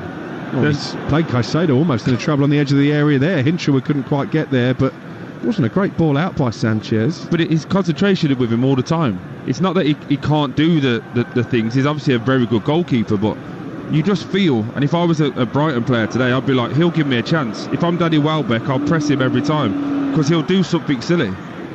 He got his move to Chelsea from Brighton. The advice of Ben Roberts, now in charge of the goalkeeping department of Stamford Bridge, former goalkeeper coach here at the Amex, as Chelsea come forward down their right. Malo Gusto infield to Caicedo.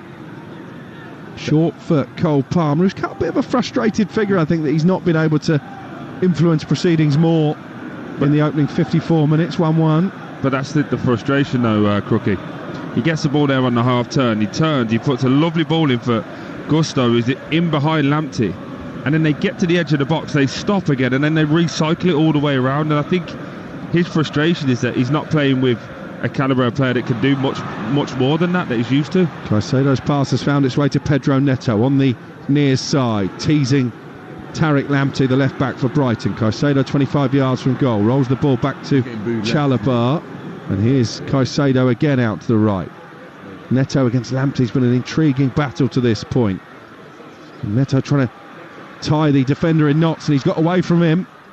Deep cross to the far post, too deep. I wonder if there was a little touch there from Lamptey that just knocked Pedro Neto off balance, and that's why he ballooned the cross up into the air. Here come Brighton on the counter-attack. Ruter flicks it over the head of Caicedo. The Brighton fans enjoyed that one. He's been brought down, but he still found Karu Matoma. Matoma on the edge of the area. Good ball to the far post, looking for Minte. It just scooted away from him at the last possible moment. Minte slaps the turf in frustration. That was a really promising attack. It was brilliant skill from Ruter in the build-up, but it stays 1-1. Much better for Brighton, and I think that's the difference between the two teams as well, Crookie. When they get away from Chelsea, they keep going. Lovely play from Ruter, fires it out to Matoma, who again doesn't stop, doesn't come back, drives, gets to the edge of the box, cuts on his right foot, loves a lovely little ball to the back post. Unfortunately, just a little bit too far for Minter. But when Chelsea go forward, it feels predictable. It feels like they're going to come back. It feels like they don't have that cutting edge.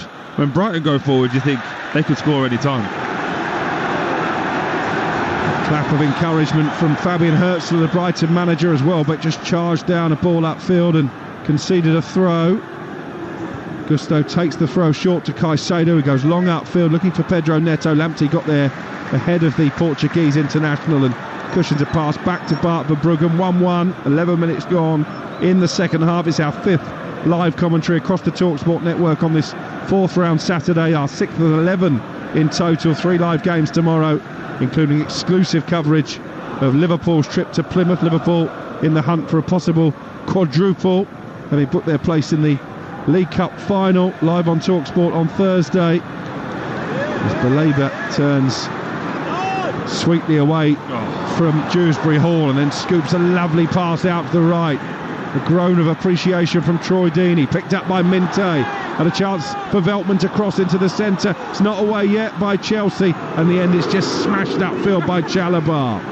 Brighton have started the second half, the brighter of the two teams. It's still 1-1, but if there is going to be another goal in this game, you feel it will be for the home side. Absolutely, you feel there's an intent as well. I'm just looking down at this Chelsea bench, they've gone to get some change. It looks like Enzo Fernandez is coming on.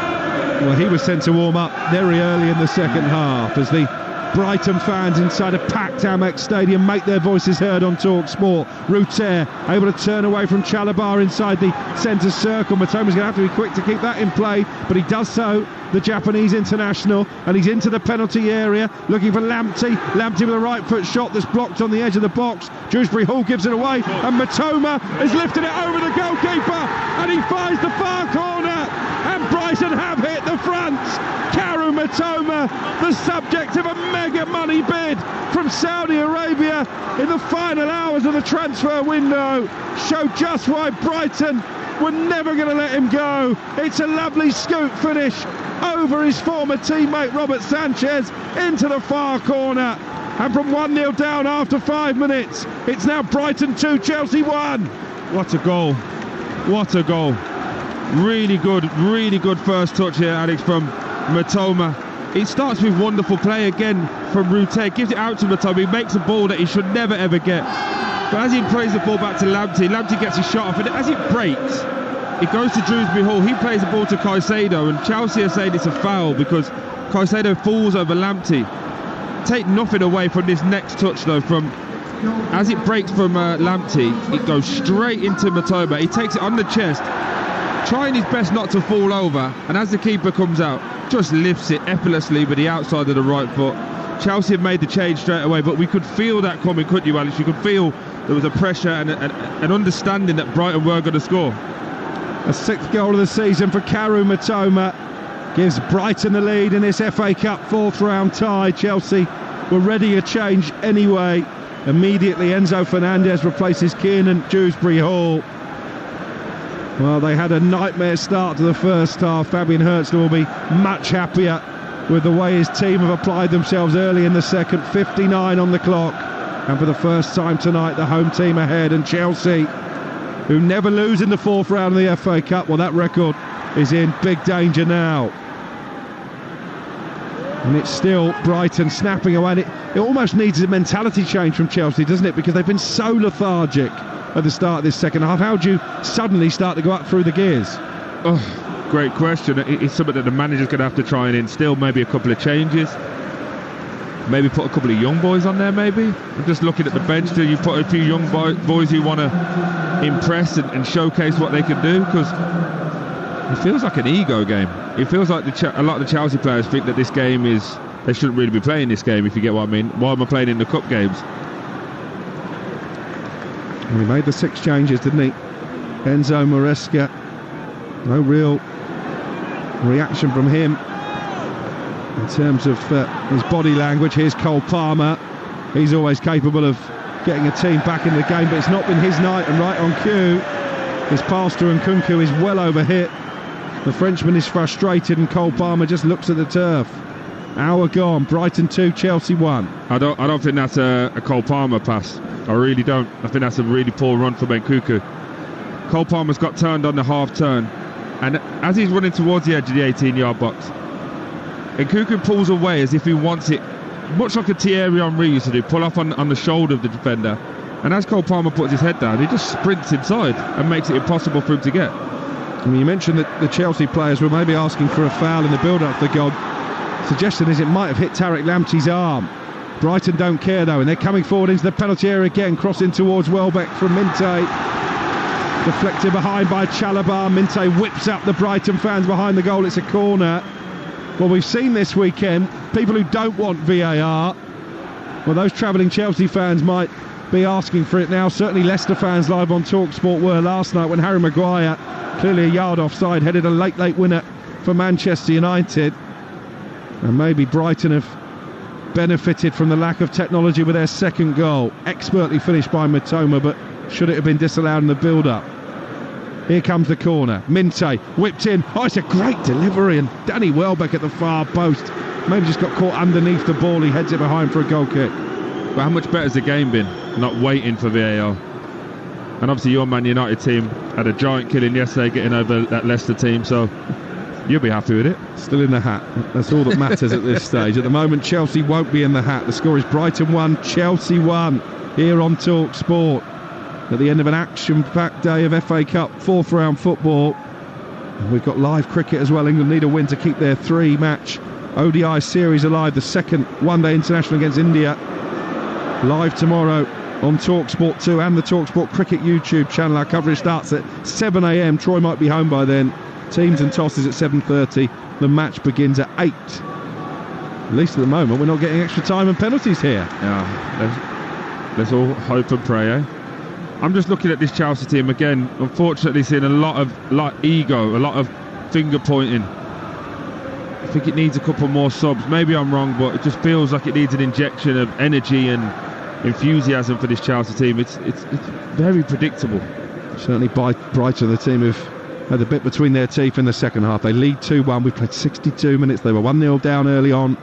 Bart Verbruggen, their goalkeeper, with the own goal, turning Cole Palmer's tame cross into his own net, quickly countered out by a header from Jorginho Rutter, and Mitoma with a lovely finish to get the home team in front early in this second half. And that's a wasted ball in from Pedro Neto, sails over the head of everybody in black and behind for a goal kick. And you're right, you know, the body language of these Chelsea players, slumped shoulders everywhere as that cross came to nothing. Moises Caicedo in particular caught my eye back on his old stomping ground. They look frustrated. I'm just watching Cole Palmer point to the bench and ask where's the press, the point for the trigger of the press.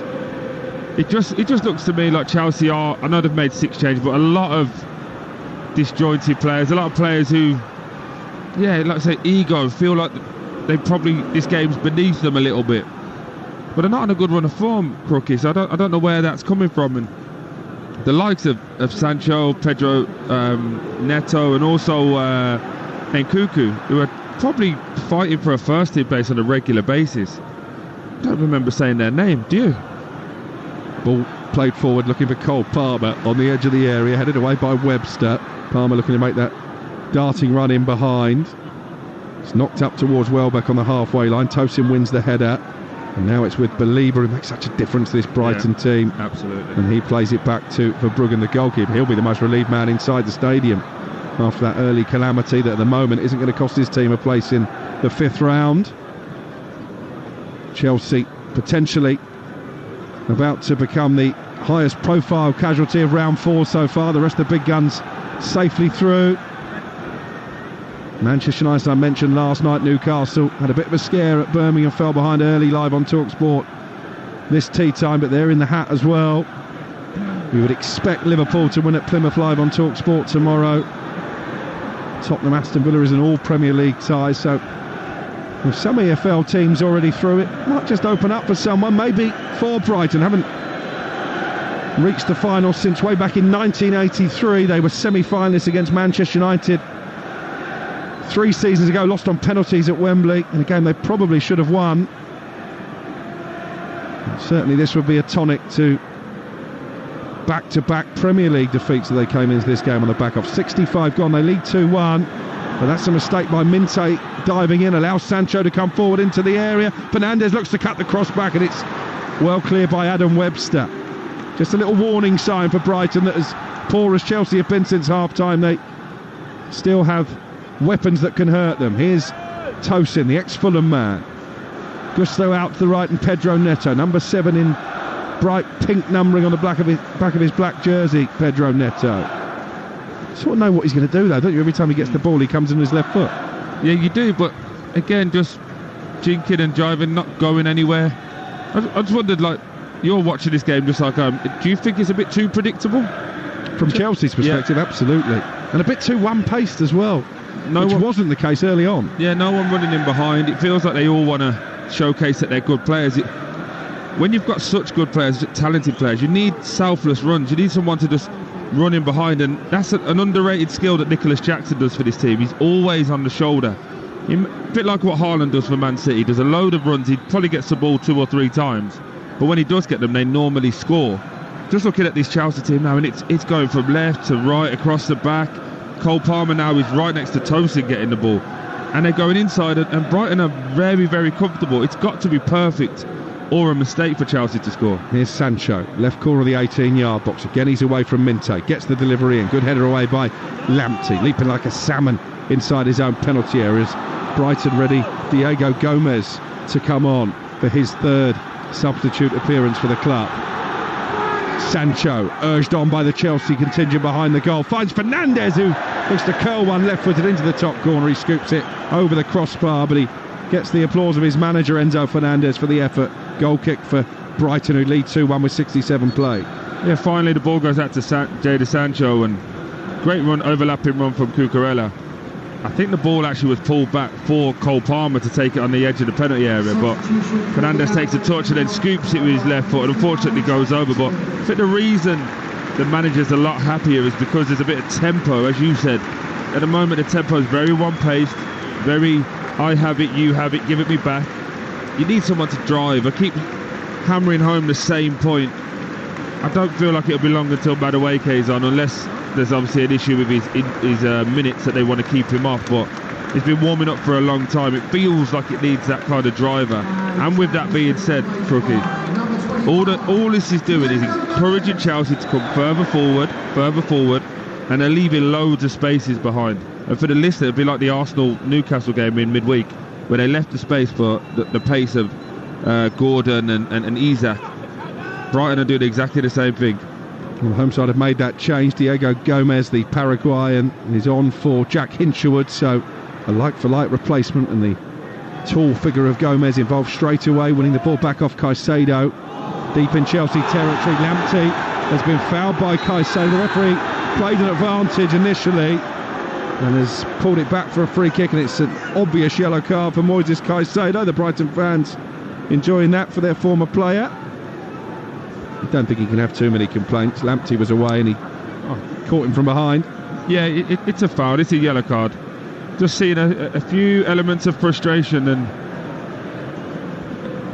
I think there's a couple of guys being pulled in here from Chelsea just looking in front of us. Yeah, Noni Madueke I think has been asked to come on. Free kick for Brighton though. 15 yards outside the penalty area to the left of centre. It's going to be a double alteration as far as Chelsea are concerned. Tyreek George, I think, is the other player. Yeah, looks like it. Youngster who got a couple of assists against Morecambe in the last round. We were there live on Talksport 2 for that game. Chelsea 5-0 winners. But they're 2-1 down here, and they've only got a quarter of the game to keep themselves in the FA Cup, Chelsea. Minte with the free kick. That's a good delivery. Almost straight on the head of Van Hecke. Sanchez has come and punched it, not convincingly, but he's got it clear. And then Palmer, looking to release Sancho, passes it straight to Belieber. This is as poor as I've seen Cole Palmer in a Chelsea shirt. Yeah, I could attest to that. I just think he's not had a lot of the ball. Gomez over the top for Minte, all alone inside the penalty area, so he slows his run down, looks to cut the cross back and wins a corner, and again he's gesticulating in front of the home supporters behind the goal to our left. Yeah, just going back to Cole Palmer. Look, he's having the ball every 3-4 minutes as opposed to 10-20 seconds, and I think with his frustration and his young age, he's trying to make something happen all the time. That pass there to try and set Sancho away, probably could have took an extra touch, but because he's so eager to do something of high quality to get the team back into it, just rushes it and goes straight to Belieber, unfortunately. And there will be a double change for Chelsea after this corner is taken. George and Madueke are the players coming on. The referee is just delaying the kick because he spotted a bit of pushing and shoving inside the penalty area. Joel Veltman is down his backside, helped up by Robert Sanchez. Just eats away a few seconds as far as Chelsea are concerned. They look to get back in the game. 2-1 down. Enzo Fernandez now in conversation with Jared Gillett, the referee. Do you think for the two changes, George and Madueke, will be both wide men, Pedro and Sancho coming off? Yeah, quite possibly. Again, I don't think it's been Jadon Sancho's best night, is it? In fact, spoke to a couple of Chelsea fans at half-time and they were saying this is the Jadon Sancho maybe that we saw at Manchester United. In comes the cross from Lamptey. Finds Matoma on the edge of the area, shoots into the ground, the goalkeeper Sanchez spilt it. It was an awkward one. Welbeck was closing in, but Sanchez gathers at the second time of asking. 2-1 Brighton lead. The third goal surely will put this FA Cup fourth round tie out of the reach of Chelsea. As long as it stays 2-1, they'll believe they can get back in the game. It'd be interesting when you get to speak to the manager afterwards, Crookie. It seems to me that they've been working on, as soon as they transition the ball, getting back into shape really, really quickly. As they just cleared that from the shot from Matoma, all three coaches sprinted out to the pitch and were screaming at everyone to get back. I'm seeing Webster now driving the players up. It feels like they've gone back to what they were trying to do at the start of the season.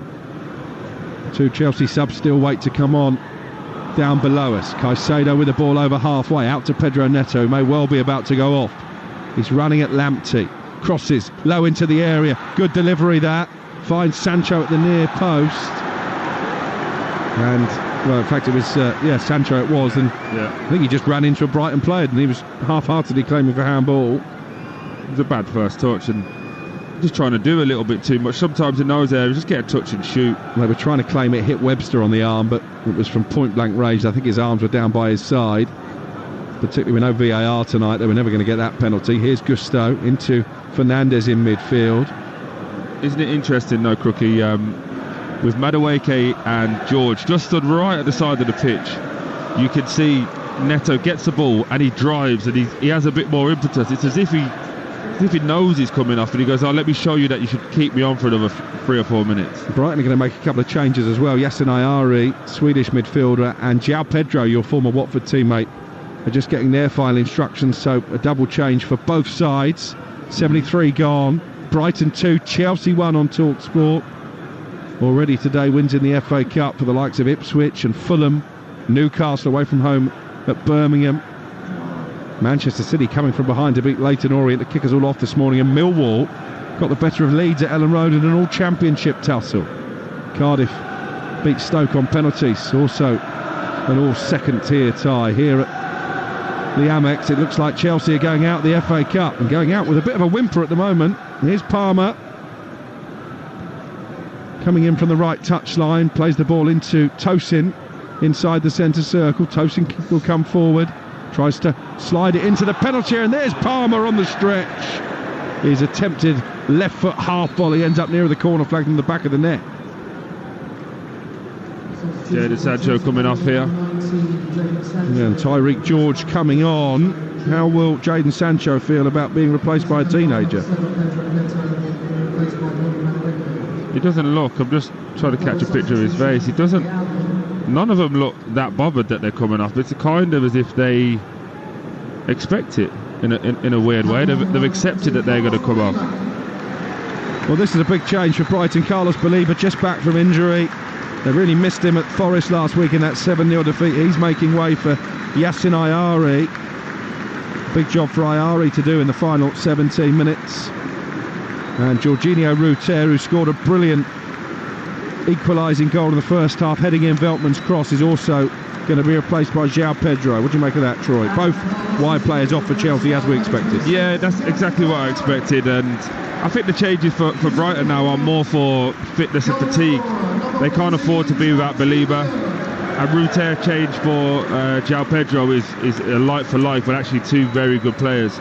Feels like this game is opening up a little bit more, and João Pedro has that bite and that nastiness as well as the quality. So remember, Caicedo's on the yellow card as well, so they'll want him to get the ball in and around Caicedo where he can't touch him. Yeah, Brighton fans would absolutely love that, wouldn't it? Wouldn't they, if Caicedo was sent for an early bath in the final quarter of an hour? But you've got to say, since Brighton took the lead with that fine finish from Matoma, albeit maybe a handball from Lamptey in the build-up, Chelsea haven't really looked like getting back on level terms. That effort from Cole Palmer was opportunist, but it was never going to trouble Bart Verbruggen in the Brighton goal. Well, what do you expect when the striker in Nkunku is playing about as high up the pitch as me and you are right now?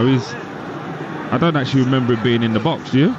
He's dropped deep on a number of occasions, and he's a bit of a halfway house, isn't he? Is he a number 9, is he a number 10, or is he a Joshua Zirkzee and in between the two? And we know how much you like Joshua Zirkzee, don't we? And he did well enough last night. Here's João Pedro, forward to Danny Welbeck. He makes a real difference as well, wearing the captain's armband, spearheading the attack. someone you know well, Troy, from your Watford days as well. And I know you're a big fan of the guy who's just come on, the number 9, João Pedro. Yeah, two completely different types of people as well as characters on the football pitch. Welbs is a lovely, likeable guy, trains hard.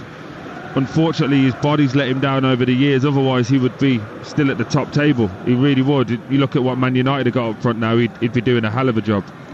And he is an FA Cup winner with Arsenal back in 2017. Danny Welbeck, here's João Pedro. Full of running, having just come on, looking for Welbeck. Wasn't the best pass, and it's cleared by Tosin on the edge of the area. Madueke facing his own goal, has to play it back for Sanchez. That always brings some anxiety for the travelling supporters. He's cleared it this time to Palmer, who immediately is closed down by a trio of Brighton players, and João Pedro wins it back for the Seagulls. They lead 2-1 with 13 minutes plus stoppage time to play in this FA Cup 4th round tie. They're just walking, these Chelsea players. Cole Palmer's just got the ball with 3 players around him. Plays a little ball into Gusto, who genuinely just stood and watched him. Honestly, you just want to see them. Sorry for interrupting you, mate. Just want to see them do a little bit. Try, bring a little bit of personality to this shape. Here's João Pedro, long and lean, plays it forward to Karu Matoma. Down the left-hand side, he's got 3 blue and white jerseys in the centre. João Pedro offering support on the edge of the area. He's going to try and whip it in right-footed. It's blocked by Caicedo. João Pedro there ahead of Gusto, and he's been brought down, surely. It's a penalty. Well, that looked a stonewall penalty.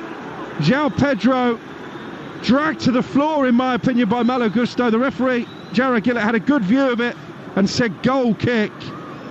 Well, down below us, Fabian Hertzler is incandescent. That is a penalty. It's nailed on. João Pedro's just tried to cross it. The ball's just gone up off of Caicedo, and Gusto weirdly has tried to let the ball run out, and it's like 8-9 yards out. João Pedro continues his run, tries to go the counter presses, and he just tugs his left arm. It's a pen. And again, if we have VAR in the 4th round of the FA Cup, I'm pretty sure that would be a penalty, but then maybe Lewis Dunk might have been sent off at the end of the first half.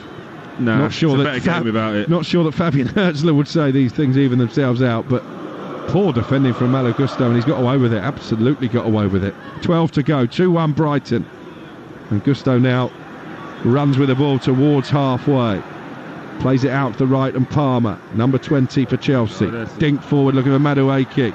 Cross comes Adam Webster. Brilliant challenge by Adam Webster. I say brilliant challenge. The referee has been told by his assistant on this near side that was a foul. Yeah, it looks like he's just clipped him and as he's kicked the ball as well. No, I think it's a great challenge. Yeah. But do you know what as well, in a weird way, without VAR, what this is showing is that the standard of refereeing has dropped. It's taken away the impetus for them to actually make decisions, because they're so used to being able to rely on VAR to get them out of trouble. Well, you saw that last night at Old Trafford. United fans jubilant. The assistant referee is in line with Harry Maguire. We can clearly see standing in offside position. But I think you're right. They're so used to the technology coming to their rescue, they're almost hesitant to make the big decisions. You have a wonderful way of making everything about Man United. Do you know that? But it's one of the big talking points. I know, but you haven't mentioned that, Newcastle got a goal against Birmingham that didn't cross the line. You left that one out.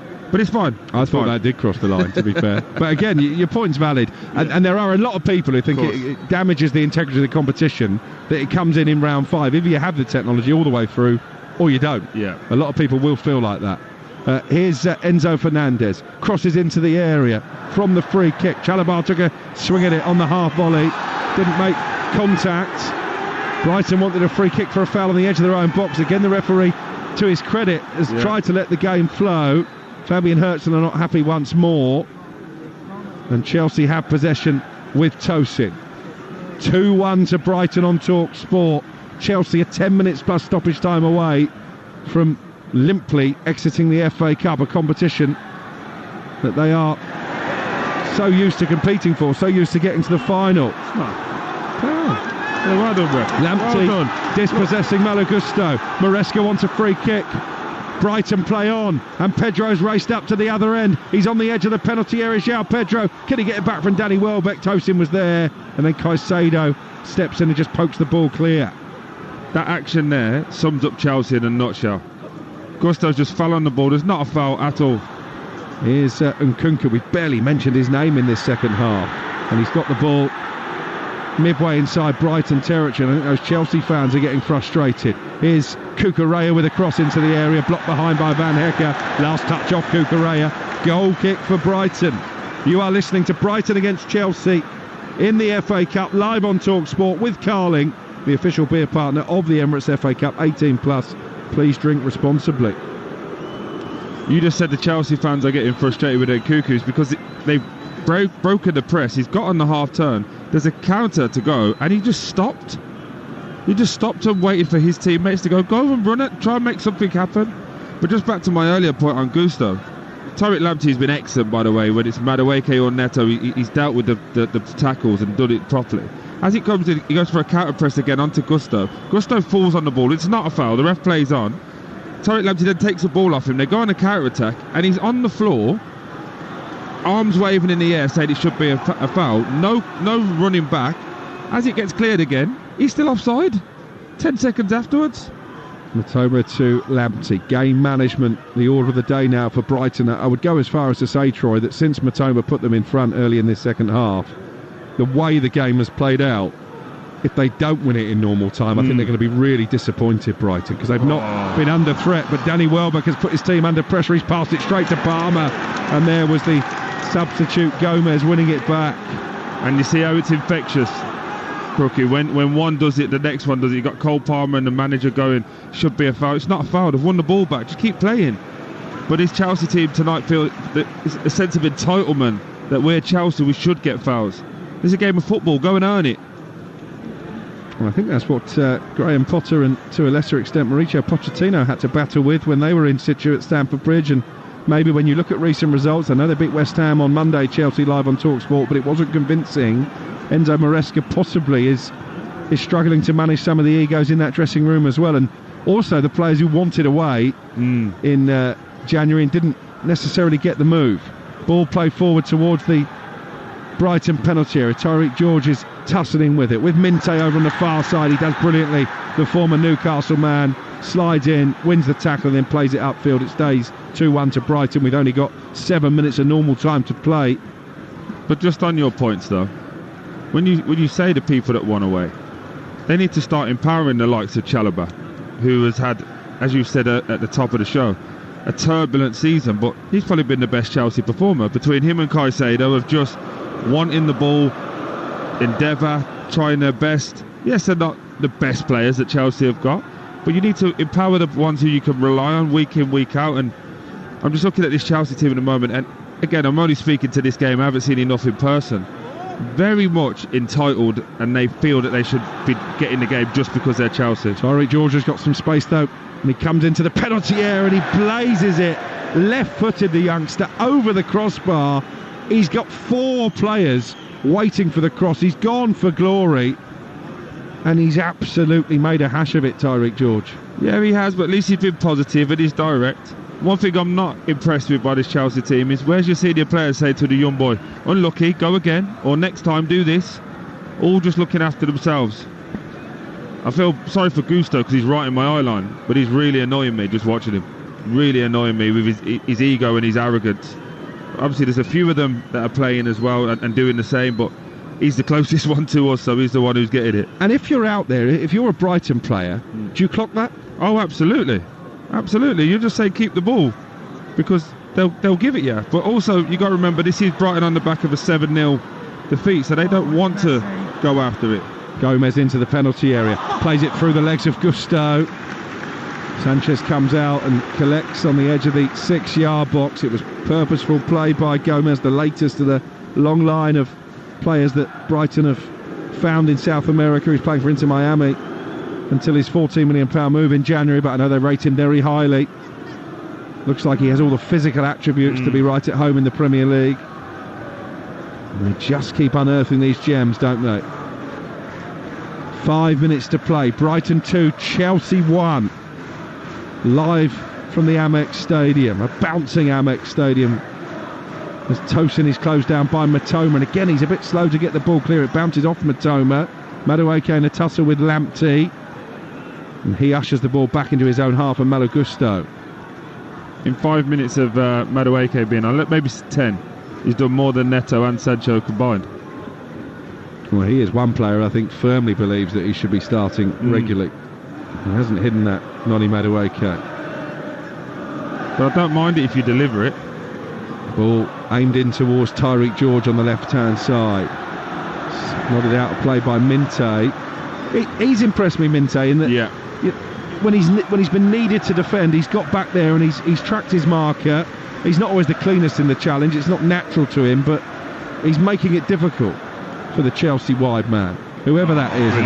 Lamptey the same, as he just dispossesses Madueke on the edge of the penalty area. Lamptey, and he carries the ball forward towards the halfway line, drops the shoulder looking to get away from Caicedo. Caicedo did well actually to gobble up the ground and forces Lamptey to concede the throw. Matt O'Reilly is going to come on in the next few minutes for Brighton, the Danish international, one of their big money summer acquisitions, as the ball is chipped forward by Fernandes. It bounces off the back of Cole Palmer. It's one of them days. And that sums up his night, just as he was looking to get in behind the Brighton back line. Ayari back to Van Hecke. Time running out to Chelsea to save their FA Cup season and save what has to be their last chance of domestic silverware. Obviously they're favourites in the Conference League, but too far adrift, I would suggest, in the Premier League title race, although they were contenders at one stage in some people's eyes. And it looks like the FA Cup is going to be beyond them as well. Cucurella with a header towards the area. Diving into nod it clear was Webster. Little flick from Danny Welbeck, and he gets it back from Minte. Welbeck into João Pedro on the edge of the area. He's got Mitoma overlapping. João Pedro comes back in on his right foot, then trying to play it through the legs of Tosin. Looking for Mitoma. Tosin was alert, out for a throw, but there was some lovely build-up play from Danny Welbeck in particular there. Troy, you enjoyed that? Yeah, nice little flick around the corner, gets onto the back of it, and he's just taking it, look, literally a standing ovation. Everybody just appreciates just how good Danny Welbeck has been, not only today, but for this team since he's been here. Excellent professional. It means we're going to get a third different Brighton skipper. Lewis Dunk unable to come out due to injury for the second half. Welbeck is now passing the armband on to Adam Webster. O'Reilly on in his place, so João Pedro will be spearheading the attack now. O'Reilly going in behind with Minte and Mitoma, and even Troy Deeney has moved to applaud the efforts of his former teammate Danny Welbeck as he makes his way off. 2 minutes to play. Brighton 2, Chelsea 1. Chelsea have won the last 4 meetings between these two, but well, they're going to have to pull something out the bag late in the day here to make that 5 in a row. I think Brighton in this second half have been well worthy of the place in round 5. And João Pedro throws himself to the ground looking for a free kick. Tosin unimpressed, so was the referee. It's going to be a goal kick instead for Chelsea, and they're going to have to get this forward quickly. Chalobah almost caught in possession inside his own penalty area. Wow. There are only going to be 4 added minutes at the moment at the end of the game. We've still got a minute of normal time to play, but that means Chelsea are 5 minutes away from FA Cup disappointment. The Brighton fans are trying to roar their team home now, and Tariq Lamptey is taking as long as he possibly can over this throw, which came about because Sanchez played a short goal kick. Chalobah caught dithering, closed down by O'Reilly, and in blind panic just knocked it out of touch for a throw. Here's Lamptey down by the left corner flag, plays it through the legs of Caicedo. João Pedro's knocked it against the Chelsea player, and Gusto does well, sprints and saves it from going behind for a corner. 30 seconds now of normal time to play. That Mitoma goal looks like it's going to send Brighton into round 5. Really interested to hear what Maresca says about this game. I know he'll be frustrated, but as to what is the frustration? Is it the attitude? Is it the application? Or will he just put it down to being one of those nights? It's been the lack of goal threat, isn't it? I mean, they were gifted the goal they did score, and they've not really threatened since then. 4 minutes at a time, it's just confirmed. And we're into the first of those already. It's Brighton 2, Chelsea 1. And this would be a significant victory, wouldn't it, for Fabian Hürzeler, because there have been questions asked. They've lost their last 2 in the Premier League, and when you lose 7-0, biggest defeat in nearly 70 years, you can't shut the outside noise off, can you? No, and also, listen, when you lose 7-0, there's a lot of questions, and there's a lot of are we as good as we think? Is the young manager the one really to move forward with? And the one thing you know with Brighton, though, for as ruthless as Tony Bloom can be, he will give you as much opportunity as he can. Has he given a foul there? Yeah, Enzo Fernandez just been caught, I think, as he looked to release Madueke down the right-hand side. It's going to be a free kick for Chelsea, but inside their own half. We've played one of the 4 added minutes already.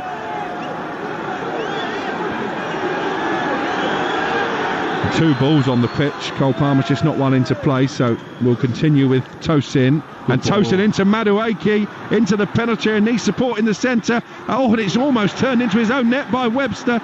And then they fire it goalwards. The effort from the edge of the area by Fernandez, saved by the goalkeeper, but the ball had already gone behind. A really good piece of defensive play by Webster. It's a great ball to release Madueke by Tosin. He's onside. I think Van Hecker is playing him on. And he's looking to pick out Nkunku in the centre. Webster on the slide, turns it behind for a corner. Corner taken short. Gusto with a cross into the area. Blocked on the edge of that Brighton box. O'Reilly and Minte trying to get it clear. O'Reilly sweeps it down this left wing to Matoma. Palmer lets it run out for a Chelsea throw. They've got 2 minutes to keep themselves in the FA Cup, Chelsea. Palmer knocks it over the head of O'Reilly and then switches the play out to the left-hand side. Veltman a bit slow to react maybe, but he gets there eventually, and he beats Tyreek George and volleys it away right-footed. Throw in for Chelsea halfway inside the Brighton half. Maresca urging his team forward, pointing towards the Brighton penalty area away to our right. Fabian Herzler doing a bit of reorganising of his own, but Matoma's won it back and he's played it forward to João Pedro, who's there ahead of Caicedo. I think it will be corner flag territory here for Brighton. He's released Matoma, and Matoma actually did try and carry it into the area. Blocked by Caicedo, can't keep the ball in play. It's a corner for Brighton, and they'll have 90 seconds to hang on, Troy. Yeah, good play. Just watching Herzler in front of me, screaming at João Pedro Matoma to get to the corner. I just think, just going back to that little chance that Chelsea had, you're looking at Madueke. That's what Neto and Sancho should be doing all day. I've been calling for it. Just run without the ball. It's on. There's high lines there, but like I said, I feel like I'm repeating myself, but it's really frustrating seeing this Chelsea team just play in front of the Brighton backline. Corner taken short, no surprise, but Chelsea do have a throw. They've got less than a minute now to get the ball from one end of the pitch to the other. They trail by 2-1. And they've given it away on the edge of the box.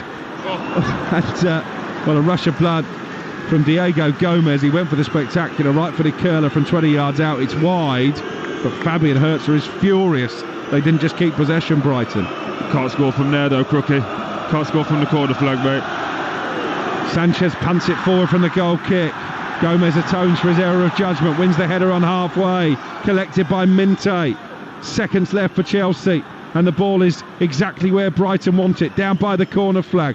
Minte just trying to keep it there. Cucurella and Tyreek George looking to win it back, and it's going to be a throw-in. But the 4 added minutes are up. All eyes on Jarrod Gillett, the referee. And there goes the full-time whistle. The 8-time FA Cup winners Chelsea have been sent crashing in the 4th round. The perfect reply from Brighton to that 7-0 bashing at the City ground last week. They got off to a nightmare start. Bart Verbruggen turning Cole Palmer's harmless cross into his own net for a 5th-minute own goal. That was counselled out brilliantly by Jorginho Ruter's header into the far corner. And Karu Matoma, subject of a £75 million bid from Saudi Arabia one week, the match winner the next, early in the second half. A lovely dink finish into the far corner. There may well have been handball in the build-up. Brighton don't care. They go through. Chelsea are out of the FA Cup. It finishes Brighton 2, Chelsea 1. So Brighton into the 5th round draw on Monday, along with Manchester United, Manchester City, Millwall, Ipswich, Preston, Cardiff, Burnley, Bournemouth, Fulham and Newcastle. We'll bring you that live on kick-off on Talksport from 7 p.m. with more 4th round action over on Talksport 2. Thank you, Troy. As League 2 side Doncaster host Crystal Palace. Here at the Amex, though, it's finished Brighton 2, Chelsea 1. It's time to look back at the action with Carling. Emirates FA Cup Roundup on Talksport with Carling. Brilliantly refreshing from the first sip to the last. 18 plus, always drink responsibly.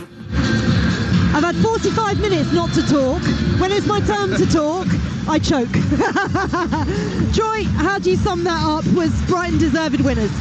Yeah, I think Brighton were deserving winners. I think I spoke too much probably about just the lack of desire from Chelsea, but for a team of Brighton's calibre, just lost back-to-back games in the league, lost 7-0, to come and put a performance like that and a belief system of all the team being together, I think they'll take massive steps and massive pride in that. A lot of questions for Chelsea and Maresca. Just watching it and you're just seeing the frustration and the irritation. Like I said, I'm really interested to hear when Crookie gets to speak to Maresca. What's his reason for this? If he's going to say too many games or too many changes, I think that's a bit damning, because it's more about application and wanting to run without the ball. And I think there's a lot of ego in that team, with a lot of high-paid players, with a lot of